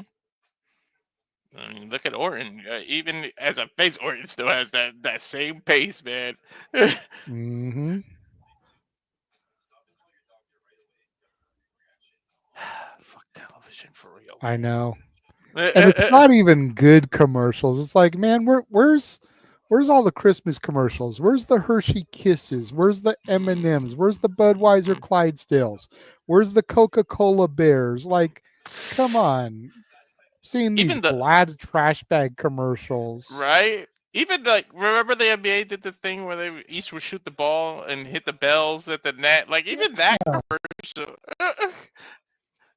Seeing an Xfinity commercial that ties into Wicked. Like, what the hell? Right. Well, here's a. Oh, Like now I'm Red getting. One just hit Amazon Prime Television. Like, can we get a commercial for the Rock's Christmas movie? It is wrestling related. You know. Or even that there, there's a John Travolta Santa Claus Yeah, I commercial. finally saw Yeah. that. Yeah. Jeff was asking me about that last week on the shenanigans, and I hadn't seen it yet. I forget what I was watching, but I saw it like a dozen times while watching one thing. I know what it is. My Roku's got a music video channel, and I had the music video channel on playing Christmas videos, and every time it would take an ad break, it would show that commercial. Oh, okay. Because, I can't put on VH1 or MTV and watch music videos anymore. You got to go to a specialty channel on the Roku to watch music videos. Mm-hmm. The MTV hasn't been about music for years. It became that reality TV, like Next and Date My Mom and shit. And it all started with The Real World back in 1992. And that's wrestling related because The Miz was a part of that.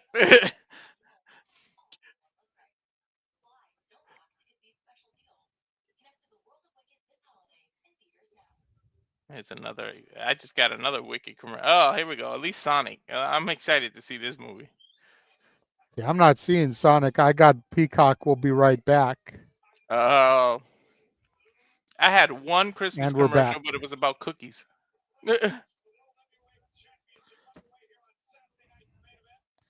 Finn and Priest in the middle of the ring right now. Gunther not inside. Big forearm shot from Priest. Rocking Balor. Working him from one ring post to the other. Irish whip sends Balor into the corner. You notice Priest. Okay, now he's getting a little bit ahead of steam. I was going to say, you notice Priest wasn't rushing in there. Gunther back in, couple of big boots rocking Balor and Priest. Gunther reestablishing his dominance here now. Where the hell did he come from? Out of nowhere, just like an RKO. Yeah. Priest dishing out some kicks, but Gunther catches the leg, chops him, drops him, and goes for a Boston Crab maneuver here. Mm-hmm. But you just leave your face and chest prone for Balor to come in, chop.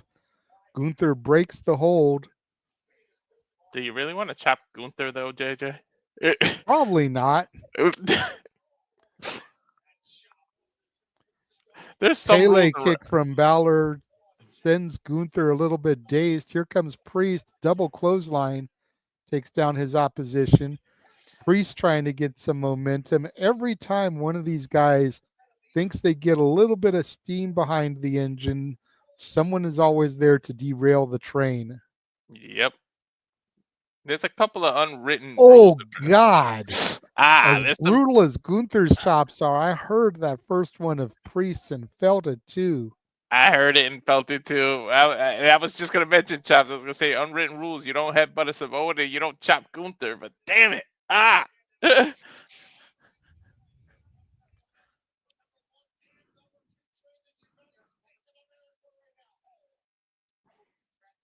Priest finally getting a little bit of offense here, but Gunther sends him up and over the top rope. Gunther was going for the chop, but Priest caught the hand. What's Gunther going for here? He's climbing up to the top rope.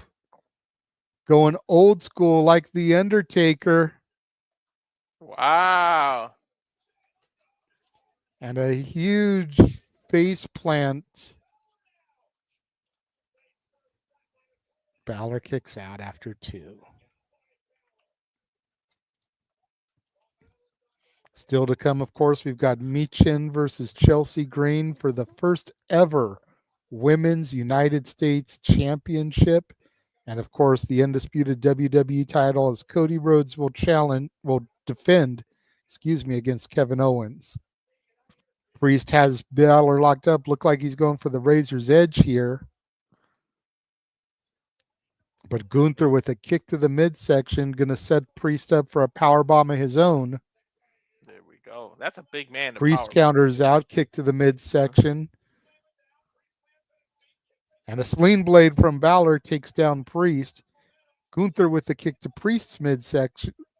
Balor's Irish whip. Balor off the rope. Sling blade to Gunther. The problem with triple threats right there. You can never keep momentum. Yep.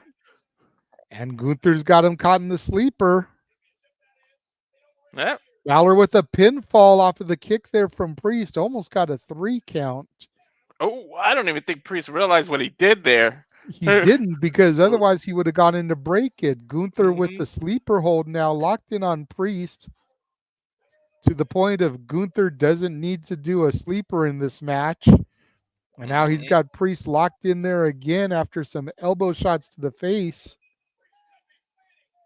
Priest may be fading, man. Look at his eyes. Legs grapevine around the midsection, adding extra pressure. Priest is fighting it, though. That could be a bad thing. He could be exerting the last energy he has just to try to fight this. Snapmare takes Gunther over, and Priest has him goozled, looking for the South of Heaven, but Gunther gets out of it. Priest gets it again, locks him in. South of Heaven connects. Here comes Balor, though. Oof.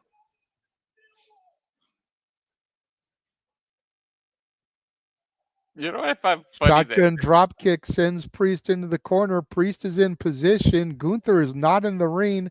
Balor going up top, looking for the coup de grace. Wow. He's in the drop zone, but there's Gunther. Pulls Balor down, crotches him on the top there. Damn. I was trying to say, I find it funny that people compare Damien Priest to Undertaker, but if you look at his outfit, it's more like Kane. Gunther has Balor hooked up for a suplex. Priest coming underneath. He's got Gunther hooked. Going to go for that Razor's Edge. Connects. Balor with the coup de grace. Connects on the Gunther. Goes for the pin. Hooks the far leg. Gets the 1. Gets the 2. Priest breaks it up at the last second. Woo! I thought we were going to get that Tower of Doom spot when he did that Razor's Edge. Razor's Edge attempt on Balor. Counters, roll through. Balor gets a 2 count on Priest now. Priest has him goozled. South of Heaven connects. Hooks the far leg. Gets the 1. Gets the 2. And now Gunther breaks up the pinfall. Lots of near falls here. Yeah, he definitely had a break. Gunther has Priest in the sleeper on the outside, but that doesn't matter. Can't get the victory outside the ring. But it takes Priest out so that you can focus just on Balor inside. Yep, Gunther going for his power bomb, trying to get Priest up and over. Power bombs him on the steel stairs, slides into the ring, breaks the count. Shotgun drop kick from Gunther to Balor. Sets him up, gives him that power bomb, high stack for the 1, 2, and 3. Gunther retains, pinning Balor. 1, 2, 3, yes. Dude, the strength of Gunther, because the steps kind of tripped up Priest, and he had to deadlift Priest even higher. Like, that took some strength.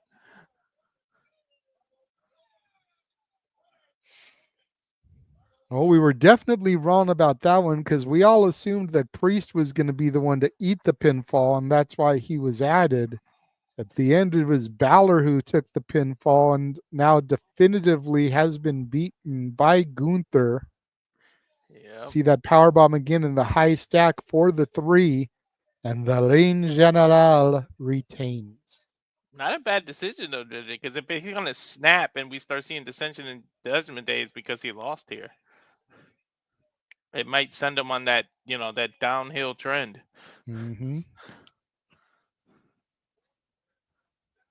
We'll see though.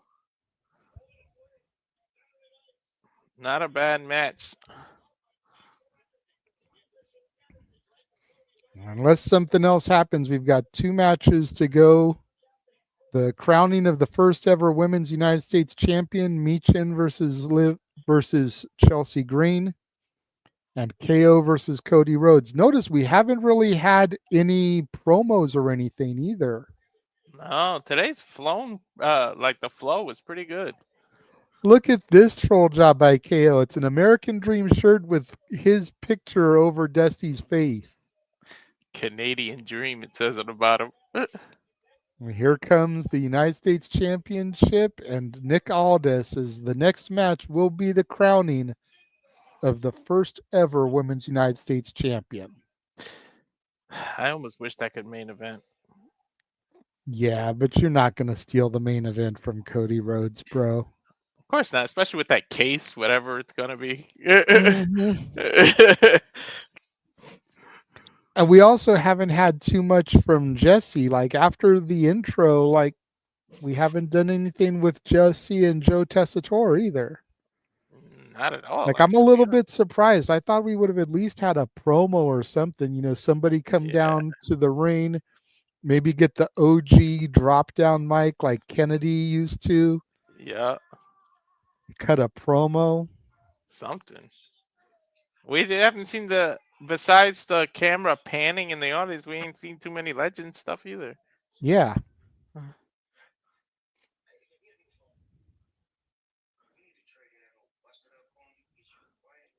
Dude, I'm getting a Snoop Dogg. This man is involved in every damn thing. Like, yeah. See, I'm getting a Mufasa trailer for the new live action Mufasa movie. I love Lion King. I feel like they're ruining in it. This is gonna piss me off. I mean, it's a whole origin story though. Mufasa, Scar, how Scar got the scar. Like, I'm down for that because at least it's something different. That's true. It's not a rehash of what we already know, like the original Lion King live action was. That's true. But now, like, based on what I'm hearing, like, it's gonna make you want to be on Scar's side. See, right now I got a Busta Rhymes Walmart commercial.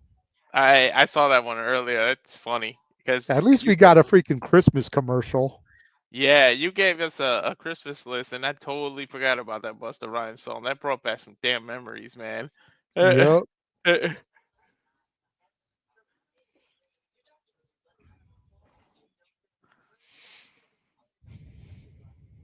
Yeah, and that's the problem because we had different commercials that it somehow got you like a fraction of a second ahead of me. Somehow we were like perfect until my last. It was probably the last commercial break where you had the Sonic thing and I was back on the Don't Go Anywhere.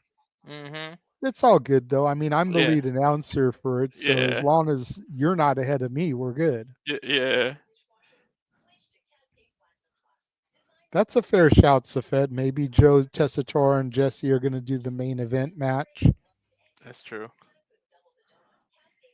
Especially if Cody's going to resurrect the OG championship. Oh, it'd be nice if they let Jesse present it. He's from that era too. Yeah. It'd be nice if he presents it. I see one more damn Wicked commercial. Jesus Christ.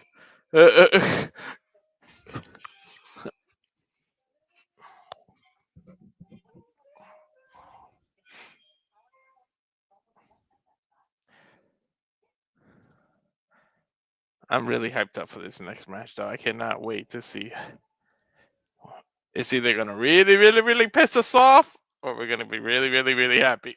Well, see, and I feel like that's not fair saying that because regardless of how it goes, I'll be content because Michin, Mia Yim is a very deserving first champion also. Absolutely I just want Chelsea to be the person. We're back now. Joe Tessitore, Jesse Ventura. You're absolutely right. I'll be happy either way. You're right.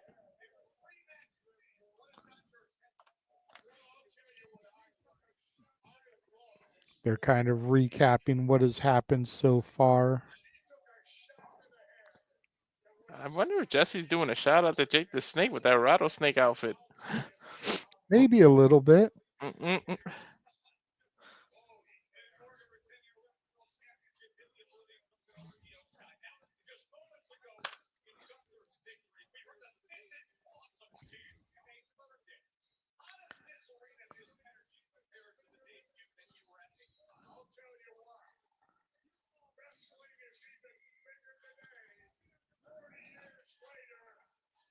I'm going to share something real quick. So if you can bring it up, Walter, just for people that may not remember what I'm talking about here.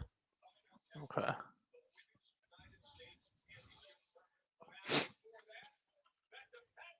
In Messenger? No, the share screen.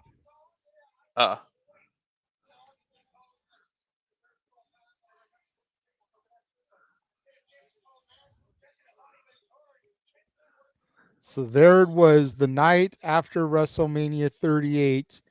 Cody showed the picture of Dusty holding the championship in the air at the Garden, having thought he won. And go ahead and we'll kick over to this picture instead. And there's a better look of the championship that I am thinking Cody is going to have tonight. Not the Winged Eagle, but this championship that Dusty strapped around his waist thinking that he won. We will soon find out. But first, the one, the only, Chelsea Green, being accompanied to the ring by her bestie, Piper Niven. Gotta get, look at her. She's even wearing the half tights like Zach used to wear. One long pant and then the short on the other side. Bro, come on. You gotta wonder if Piper interferes because you know the old rule, you can't win by count out or DQ. This is the inaugural title, so does she win the title? Well, you got to figure the ref will give a little bit of leniency here too because of it being the first, match here, the first champion. I definitely am looking though to see Piper get ejected. Old school style.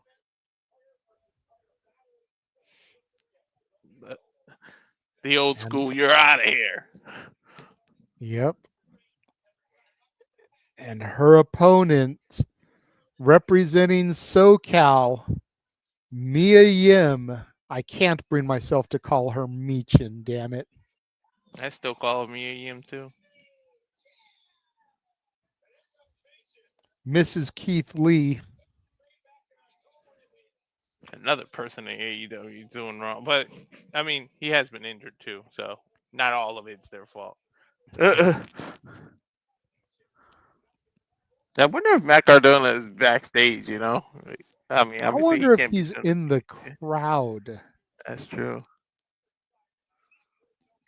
And of course, we're seeing how Meechin got here, defeating Piper in that qualifier match, the triple threat. And then Tiffany Stratton last night, another reason for Piper to get involved, as Meechin Mia Yim pinned Piper to advance. Jessica Carr, the official here for this match. Love that they used a female just for the inaugural. Bell reigns. Here comes Chelsea. Pump kick misses. Spin kick from Mia Yim misses. Both women jaw-jacking each other. Standing switch. Meechin hits the snapmare onto Chelsea and hooks her into a sleeper hold. I just got the snap. Brings her back up. Reversals, arm drag takedown from Mia Yim and another arm drag. Goes for the deep steamboat style drag, but Chelsea counters that. Chelsea throws Michin to the outside right in front of Piper. Piper making sure she doesn't do anything, doesn't want to get caught this early. Chelsea goes to jump through the ropes. Mia Yim with a slap to Chelsea. Damn. Is it me, or did Chelsea find a way to kind of mix Zack Ryder and Shawn Michaels in that outfit? Little bit. Mia Yim going for a bit of an octopus stretch there onto Chelsea. Only has till 5, and now here's where Piper gets into it. Black hole slam from Piper Niven to Mia Yim on the outside. Now Chelsea tries to seize the opportunity. Piper standing there nonchalant. Ref didn't see it. Go to commercial. Fuck television. Didn't we just come back from a commercial? What the? Come on, WWE.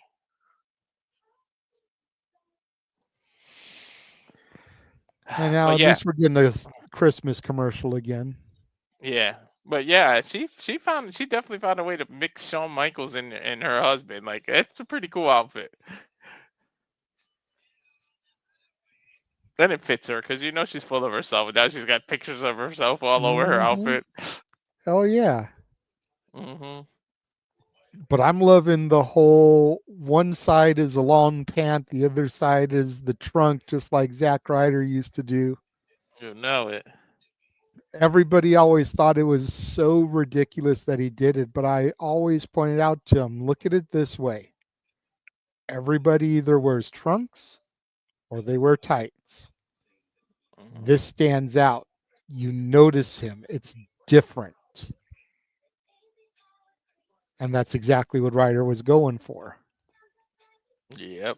He always and the knew fact how that to... he's the Long Island Ice Z, the original broski from Long Island, New York, and that's where we are tonight, just makes sense for her to big ups her husband there. Exactly. Say what you want about him. He knew how to get himself over with the whole... He was like one of the first to start using the internet to get over in social media and stuff. Mm-hmm. Still want to see his internet championship versus the digital media championship and unify the titles. Oh, hell yeah. The fact that he's pretty much a free agent, can work with any company, that can still happen. Mm-hmm. Like, I so am pulling for him to make a Rumble surprise. Like, it's another possibility. It's possible. We were talking about all the Rumble participants earlier and how stacked this year's Rumble is going to be. I would love it.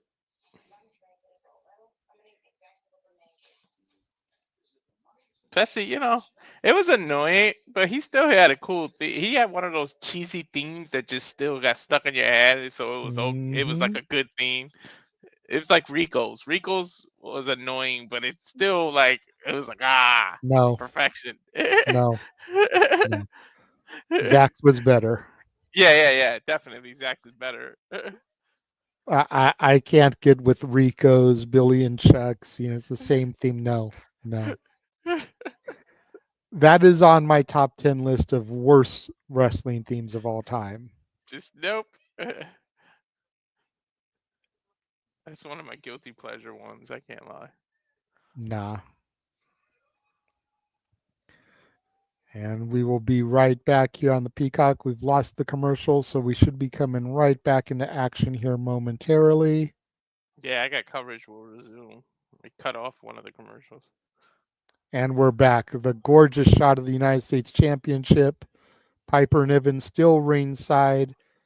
Chelsea Green standing tall. Michin, Mia Yim getting back to her feet. Looked like she was going for the Rough Rider, the radio silence as it's now called. Mia Yim caught her and powerbombed her. Definitely what she was going for. Michin, big German suplex to Chelsea. Release, gets her for another one. Release. I would almost prefer her to use that as the finisher tonight rather than the unprettier. Mm-hmm. Or spinning DDT from the corner there, drops Chelsea, gets the one, gets the two, Chelsea kicks out. Yeah, I totally agree with you. Like that needs to be how she wins the title.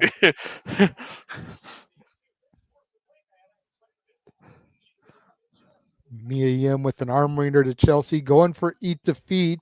Chelsea able to get out of it, setting her up for the unprettier. To your point, gets countered, sent into the ropes, hits the Rough Rider, hooks the leg. 1, 2, no.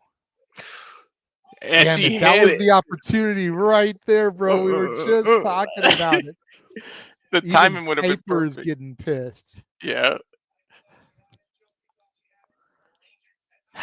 Damn, that would have been perfect timing, man. Chelsea bounces off the ropes, goes flying through the ropes. It's going to try and spear Meechin, but Meechin sidestepped it there. Senton Bomb takes out both Chelsea and Piper on the outside. Grabs Chelsea by the hair, throws her back in, grabs Piper. Eat defeat to Piper, drops her on the outside. And Meechin is hype. She thinks this is her opportunity, but she may have wasted too much time. Rising knee strike to Meechin, sets her up. Unprettier attempt. Mia Yim rolls her up, gets a 2 count. Chelsea kicks out. Meechin sets it up, goes for eat defeat. Chelsea gets almost to the ring ropes there, gets a 2 count. Chelsea gets her foot on the rope. Great instinct and veteran abilities there by Chelsea, able to flop herself close enough to the ropes. She was able to get that rope break. Meechin thought that was it. And the crowd is chanting for Chelsea, man. They want her to get this. Yeah. I mean, by proxy, this is her hometown. You know what I mean? Yeah, well, adopted hometown anyways. Yeah. Mia Yim has Chelsea set up on the top rope, rocks her with a few forearm shots, a slap to the face. Piper getting back up on the ring apron now. Shotgun drop kick, rocks Piper back to the bottom here. Chelsea slaps Meechin. Flips over the top, unprettier, hooks the leg. There's the 1, 2, 3. She has done it. Chelsea Green is the inaugural United States Women's Champion. She got it! Good booking, WWE. Funny. No, I like the way she did that damn unprettier. Yeah. She spiked Meechin, Mia Yim. Ooh, it didn't sound right. I am a little bit bummed Samantha wasn't there to make that call, though. You know, it would have been perfect, right? Look at this again. The replay flips over the back of Meechin, jumps and drops her with the unprettier, hooks the far leg, deep hook, gets the 3. The crowd erupts. It looks good, dude. And it matches her outfit perfectly. Nick Aldis in the ring to wrap it around her waist. Piper's pushing him out of the way. Like, damn it, this Oh, is my yeah. moment. Piper hoisting Chelsea onto her shoulders. This is such a Diesel Shawn Michaels moment. Uh-huh. Looking up at her in admiration. You can see Piper's a little emotional, too. Yeah, definitely. Shit, I am.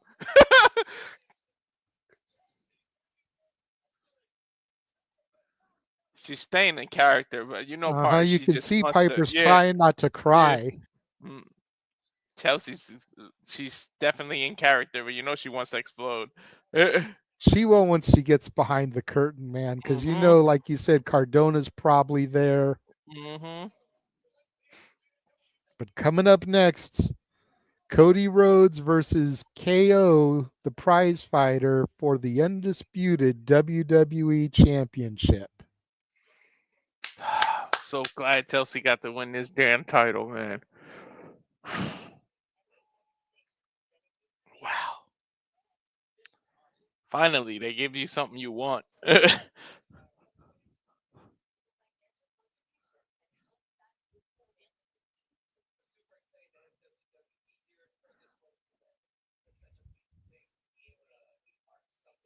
so fucking happy for Chelsea, man. Wow. I almost got emotional my damn self.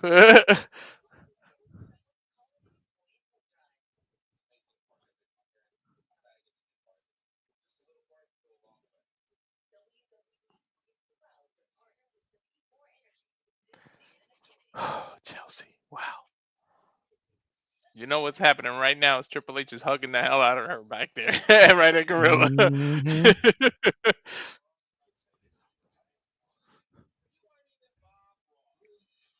Wow.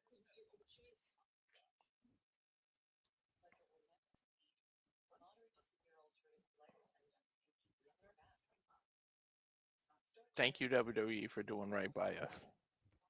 Hell yeah. Now that's left is the Intercontinental title. And that did they say that was going to conclude on Netflix? I think so, yeah. Okay.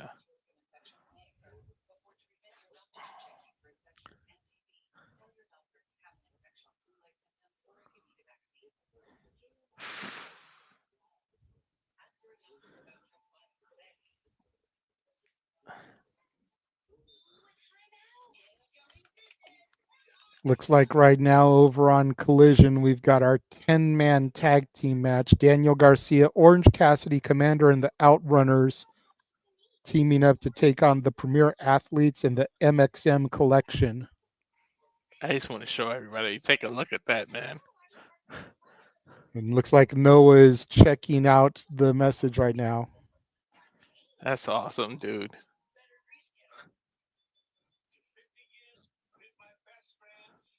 WWE, you are in my graces better now, he said on the air there during the watch along. James Wow. brought up the comments so that he went to the chat room and looked. That was such a the way to hit that unpretty her too was nice. Mm-hmm. But I don't know. If she did the Rough Rider, it just would have added that chef's kiss, but not to take I anything away agree. from it. I agree.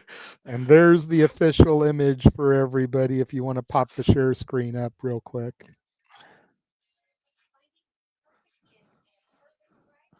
That's what Noah just saw in our private chat. Mhm.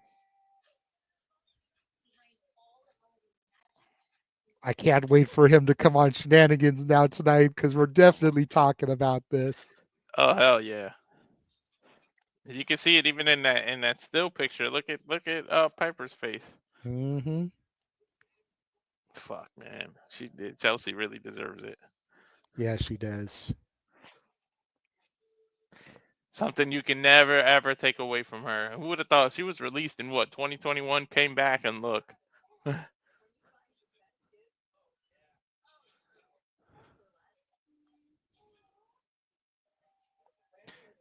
Now, who do you think is going to be the IC one? Who can we have that moment with now? Don't know. I honestly don't even know who's left. Yeah, it's sad. Like I don't remember who's going to be in the tournament.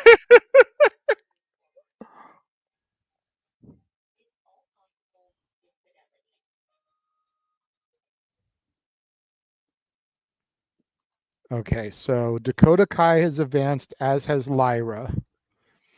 It was Dakota, Shayna, and Katana. Okay. It was Lyra versus Zelina versus Ivy. We've got Zoe versus Raquel versus Kaden. And Alba versus Kyrie versus Natalia. I feel like the finals needs to be Natalia and Raquel. And either way it goes, I'll be happy. Personally, I would want Natalia, but having Raquel with the IC while Liv is world champion would kind of give off two-man power trip vibes for Judgment Day. And then if Liv and Raquel can get the tag titles off of Bianca and Naomi, bruh. Like I can't stand Liv, but that would be some shit right there. Yeah, but And here we go. WWE headquarters, Netflix kickoff, 11 a.m. Pacific, 2 o'clock Eastern in Stamford, Connecticut. Walter, are you going? Hell yeah. I'm gonna call my mom. You picking up my son today because I'm going there. You got to make sure that you get some video footage inside there, Yeah. man. There's Coco Beware and Greg the Hammer Valentine, the original Birdman, Hmm. not the dude from Cash Money Millionaires. And I'm not trying to hate. I like Baby the Birdman. I liked Cash Yeah. Money back in the day, but that's the original Birdman. Yeah. Looks like they were right Now, about main event.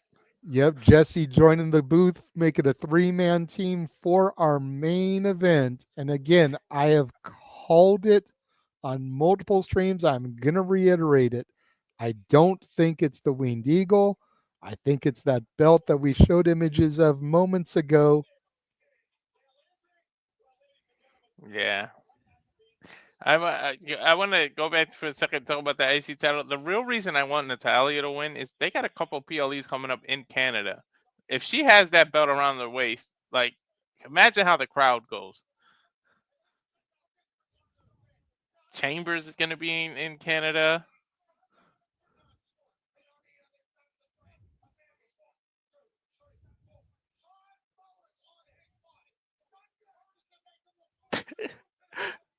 Oh my God. Pat McAfee, I love it when he has that shows that screen. Mm-hmm.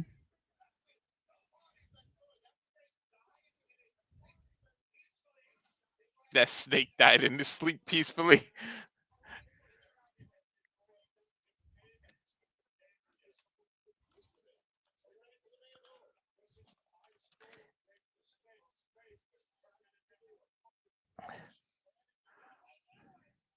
Oh, there you go. He's saying that was Damien. He stole Jake's snake and turned it into a coat.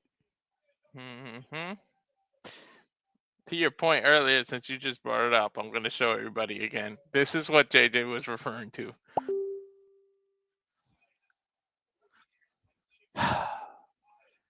JJ, I hope you're right, to be honest.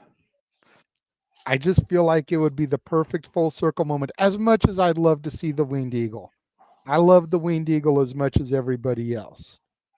It's not my glory championship because I came in, it was already the Attitude Eagle. It was the evolved version of the Winged Eagle. But I get why people love it so much, man. But as much as I would love for it to be the Winged Eagle, that belt makes more sense. Hmm. You're absolutely right.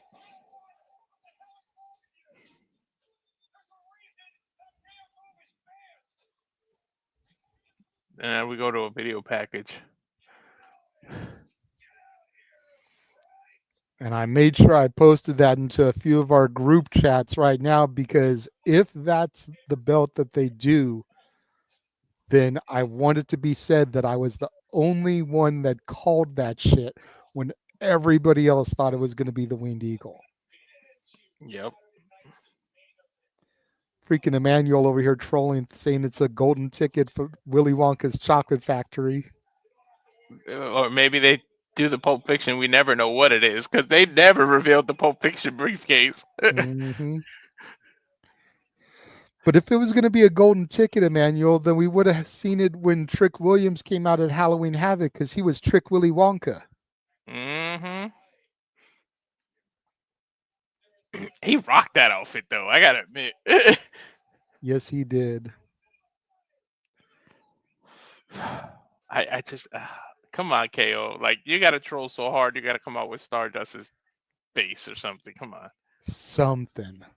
I mean, we saw him backstage and he has an American Dream shirt with his face over it. It's like maybe that's as far as he's going tonight. Hmm. But I mean, you see there from SmackDown him rocking the Stardust shirt. We'll find out in a second because here he Yep. comes. Well, he's using his music, so he's not trolling with a Stardust theme or something like that. Saturday night's main event logo on the back. It looks like it may be that T-shirt we saw him wearing earlier, the Canadian Dream. Yeah. Yep, that's what it is.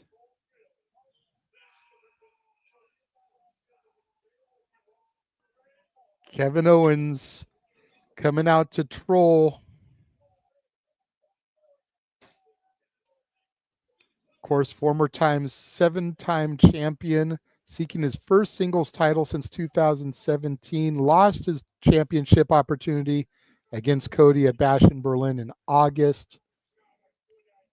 Other than this, of course, he's been Ring of Honor champion, NXT champion, PWG champion, world champion in multiple companies, but 7 times in WWE alone. That's crazy. That's crazy indeed. Yeah, I gotta ask you, JJ. I wonder, right?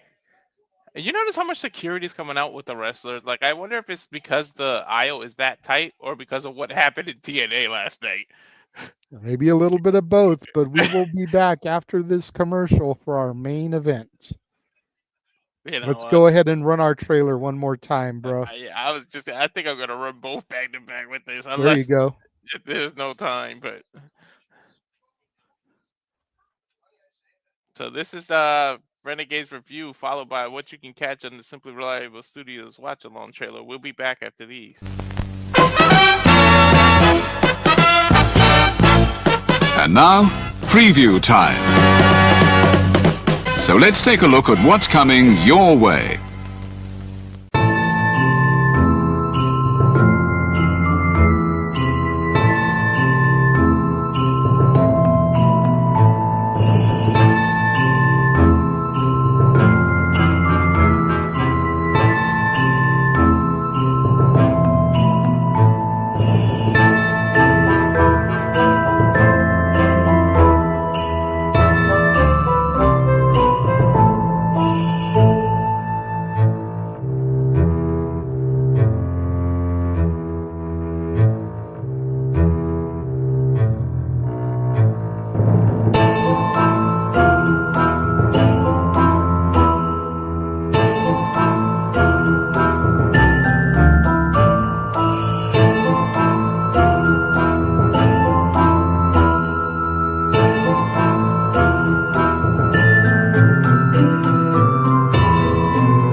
And now for a taste of things to come.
We are back. Unfortunately, they're not back yet, but we are back. The fact that we fit both trailers in here and they're still not back from commercials is crazy.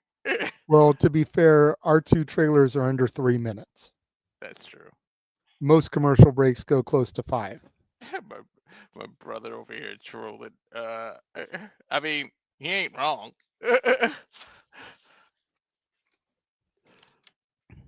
But then again, you got the whole celebrity wing nest, so Don't forget that part.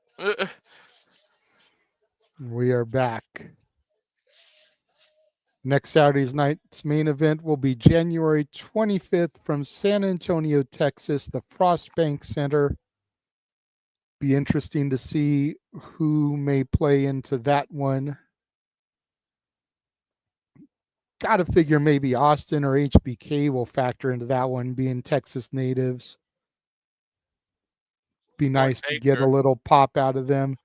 Yeah, Taker too. I mean, Taker seems to be doing a lot of stuff lately, so maybe not, but we'll see.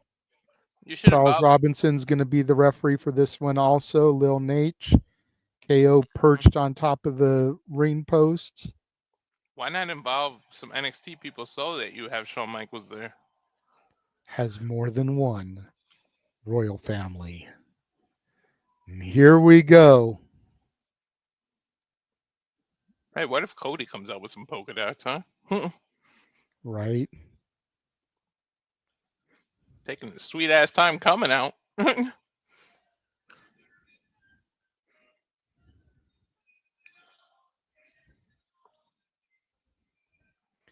I definitely think whatever it is a championship because you can't see it covered by his jacket. Yeah. Which leads me to believe it's not the normal title, so he definitely has a different belt.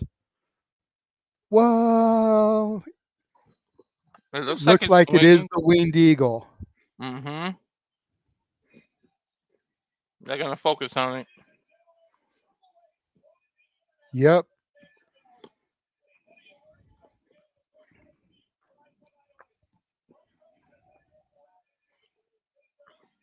See, missed opportunity. Damn it. I'm mad now.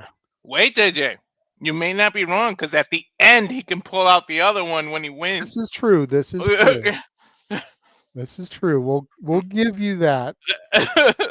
but still, like, initial reaction, missed opportunity. It's like, boo. Right? Cody Rhodes just went heel. 251 days as undisputed champion, his 7th title defense, inaugural crown jewel champion. Whoa.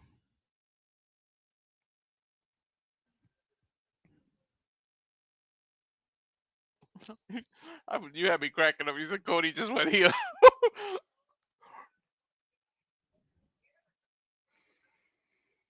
Kevin Owens just mean mugging Cody. I would have been more pissed if he didn't bring out that title and they were in Atlanta, Georgia instead of Long Island. It would have made it like 10 times worse.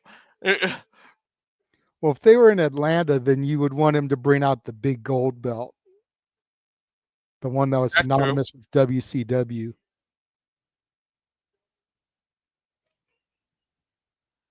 That Winged Eagle is about to get a price tag skyrocket.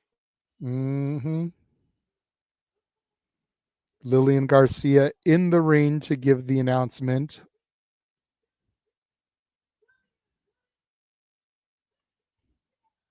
Looking good, too, I might add.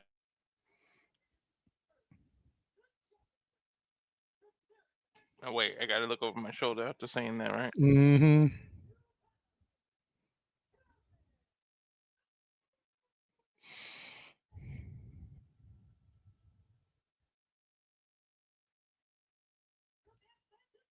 We can talk about it, Catherine, but I don't think either one of us want to get the crap beat out of us by our women, so.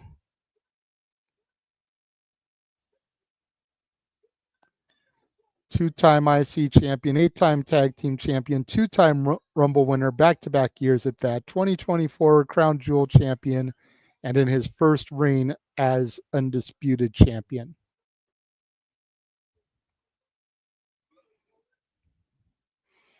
Prize being held up in the air.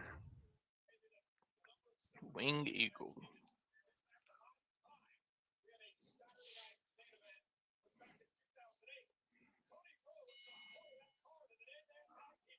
Bell sounds, and here we go. KO immediately slithers to the outside, snake that he is, making Cody Rhodes have to slow his game down. Cody wants to get his hands on KO in a worst way, and KO knows that. He's going to make him wait. Now Kevin Owens walking over to the Winged Eagle, eyeing it up.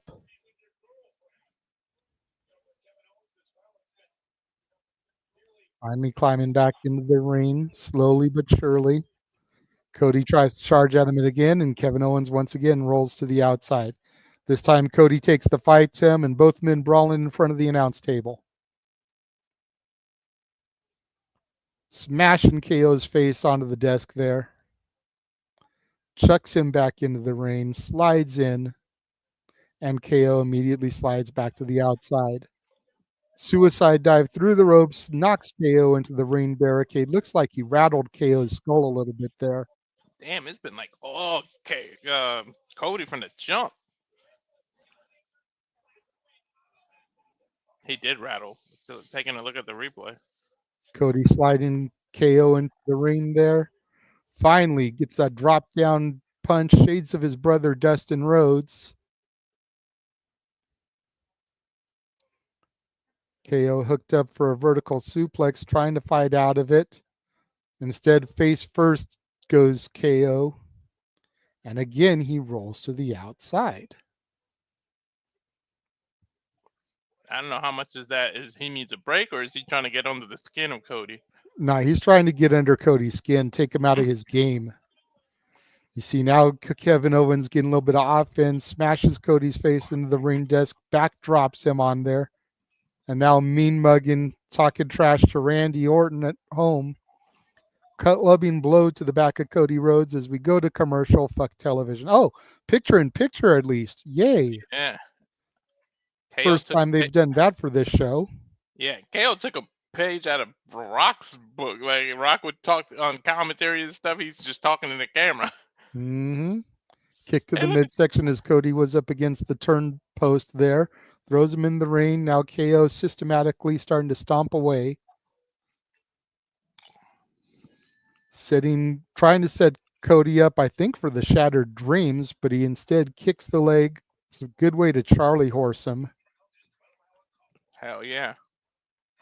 And again, kick to the back of the knee there, dropping him down and then standing on his ankle.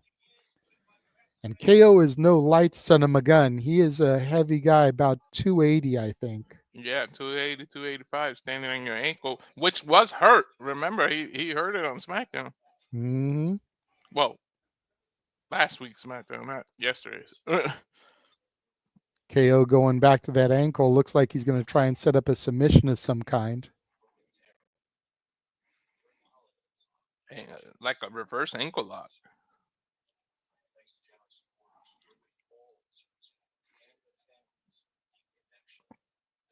Woo! KO just dropped all his weight on Cody. My daughter just showed up here because her and her mom went in the neighborhood, so I just muted myself so I could tell her about Roman versus Solo on her birthday. Her reaction? Fuck yeah. Whoa, KO just, his inner DX is coming out. Oh yeah.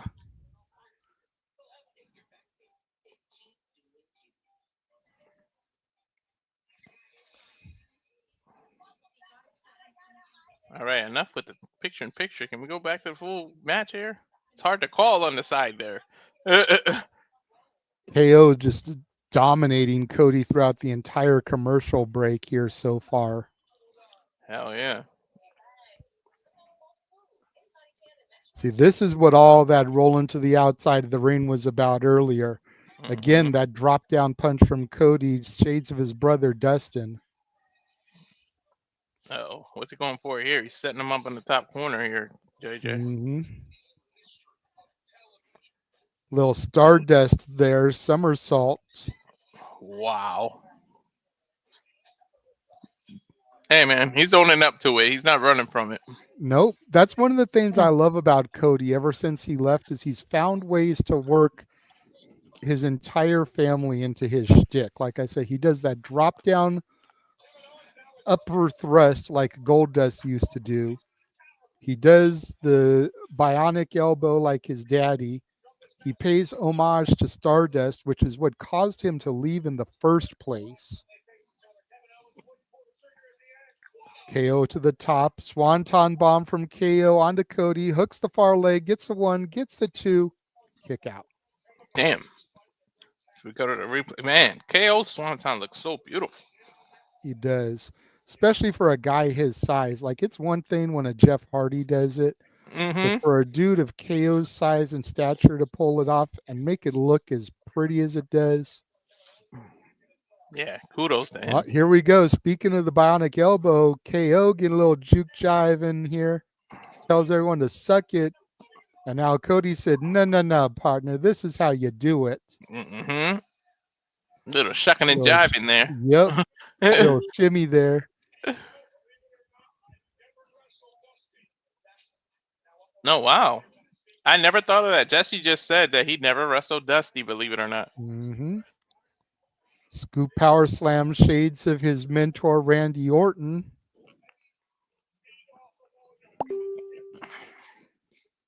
Does that surprise you, Jay? That surprised the hell out of me that those two never fought. No, disaster kick off the rope. It doesn't really surprise me because Dusty was kind of like a, for lack of a better term, he was a rental for WWF during Jesse's heyday. And Jesse was never world champion, so Dusty would only have been fighting the champions. And by the time Dusty came in for his polka dot run in the 80s, Jesse was already retired. Yeah. So it actually doesn't surprise me the way people think it would. You're right. Absolutely. Super kick from KO rocks Cody on the outside. Now KO trying to do some redecorating here at the announce table. Never invite a wrestler over for Christmas and you have a table somewhere around. RKO out of nowhere from Cody Rhodes to KO. Dropping him on the announce table. KO rolls to the floor there.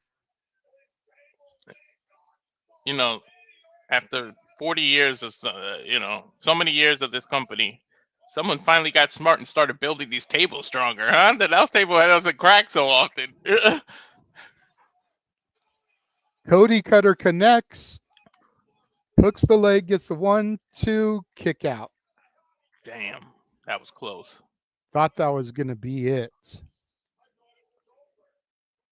Look again at that RKO out of nowhere. Again, shades of his mentor. And then jump into the top rope. Leap of faith into that Cody cutter. Only a 2 count. Well, look how he's walking gingerly. That ankle's still bad shape. Well, yeah, KO did a number on it earlier, to your point. We saw that. KO perched up on the top rope. Ooh, those kidney Cody shots. with some shots to the midsection there. And a headbutt.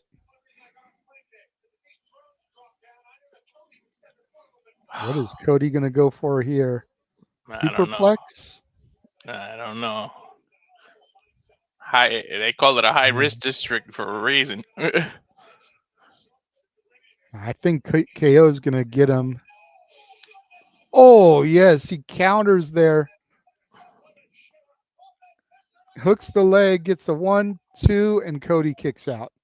Sort of. Not sure what KO calls that maneuver, but it was definitely effective. Look again here. Sort of a rolling fisherman suplex? Kinda.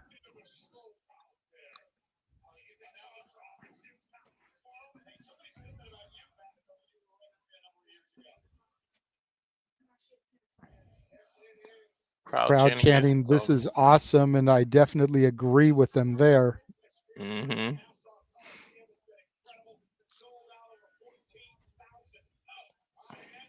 Kick to the midsection. KO looking for the stunner. Counters.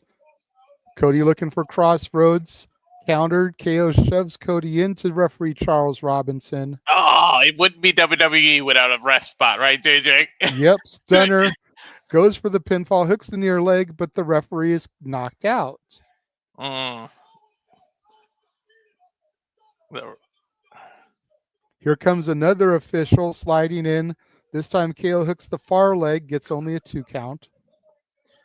Whew. When he, You know, if he KO is going to loses, think this is a conspiracy now because he you had know him it. pinned there for at least a count of 7. Conspiracy with a capital C. You know he's gonna bring this up.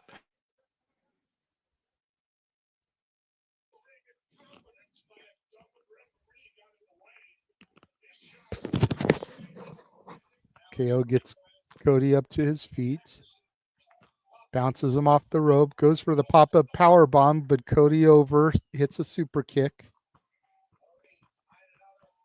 Cody off the rope, goes for another disaster kick, turns into a crossbody and takes out the next ref. Wait a minute. Don't tell me Jesse, the Body Ventura, is gonna end up having to be one of the refs now. I wouldn't put it past him, bro. Uh, uh, uh. Cody sent to the turn post. KO rolling to the outside. What's going on here? Goes for the steel chair.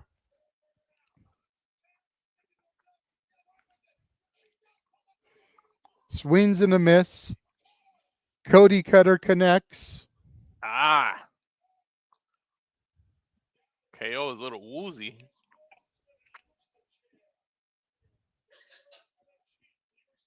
Sets KO up.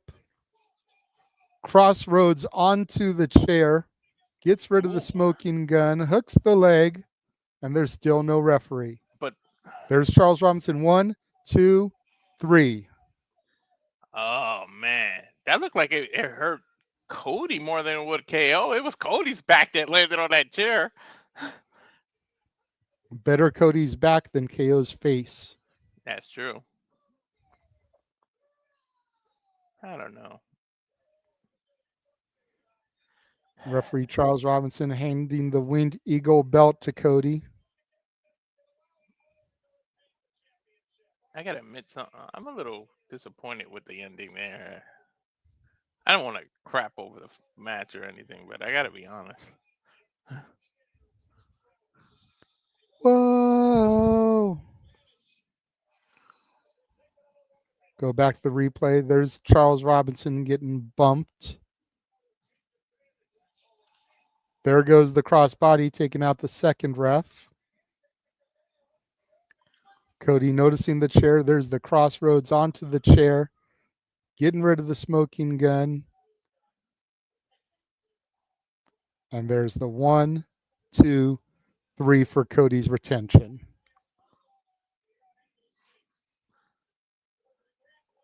Well, there it is. Saturday night event, Wing Eagle title.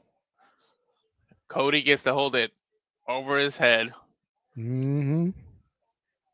Wait a minute. KO may flip out here, JJ. Waiting.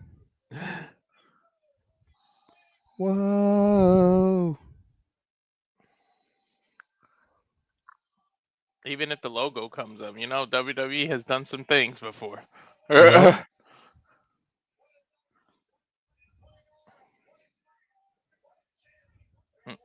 But it wouldn't be WWE, like I said, without freaking ref bumps. And we got 2 Mhm. of them in the last match. Yep. There's the executive producers tag. The C4 plug one more time. Michael Cole, Jesse the Body, and Pat McAfee thanking everybody for joining us. There's the lower third graphic. Is that it? And we're off the air. Yeah. All right. That's it for Saturday Night Live's Saturday Night Live. Wow, botch. Saturday night main event there. So, what do you think, JJ? Let's do. I debuted this last night called Simple Summary, where we just before we go off to any Shield, anything, we give our little immediate thoughts. All in all, I thought it was a solid show, a good resurrection for Saturday night's main events. Again, the $1 million question is will it be quarterly or will it be something they try to do every month? As long as they keep it quarterly like the original run, I will be good. But so far, a good showing. I liked the balance of legends. I liked Jesse being back. I liked him being on commentary for the main event. Definitely the right person won the U.S. title, even though there wasn't really a wrong person. Little bummed none of the other championships changed hands. I think that would have made for a good reason for people to continue tuning into Saturday night's main event, a good hook. But other than that, that's like the only nitpick I really have. It was a solid. I'd give it an A. I don't know if I'd give it an A plus, but a solid A. Yeah.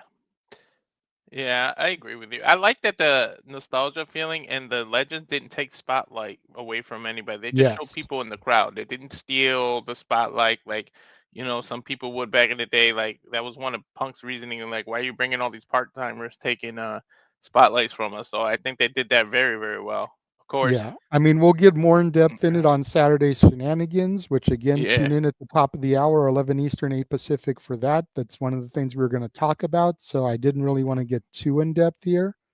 But Yeah. to stick with the tradition that you began last night, Hmm. solid show.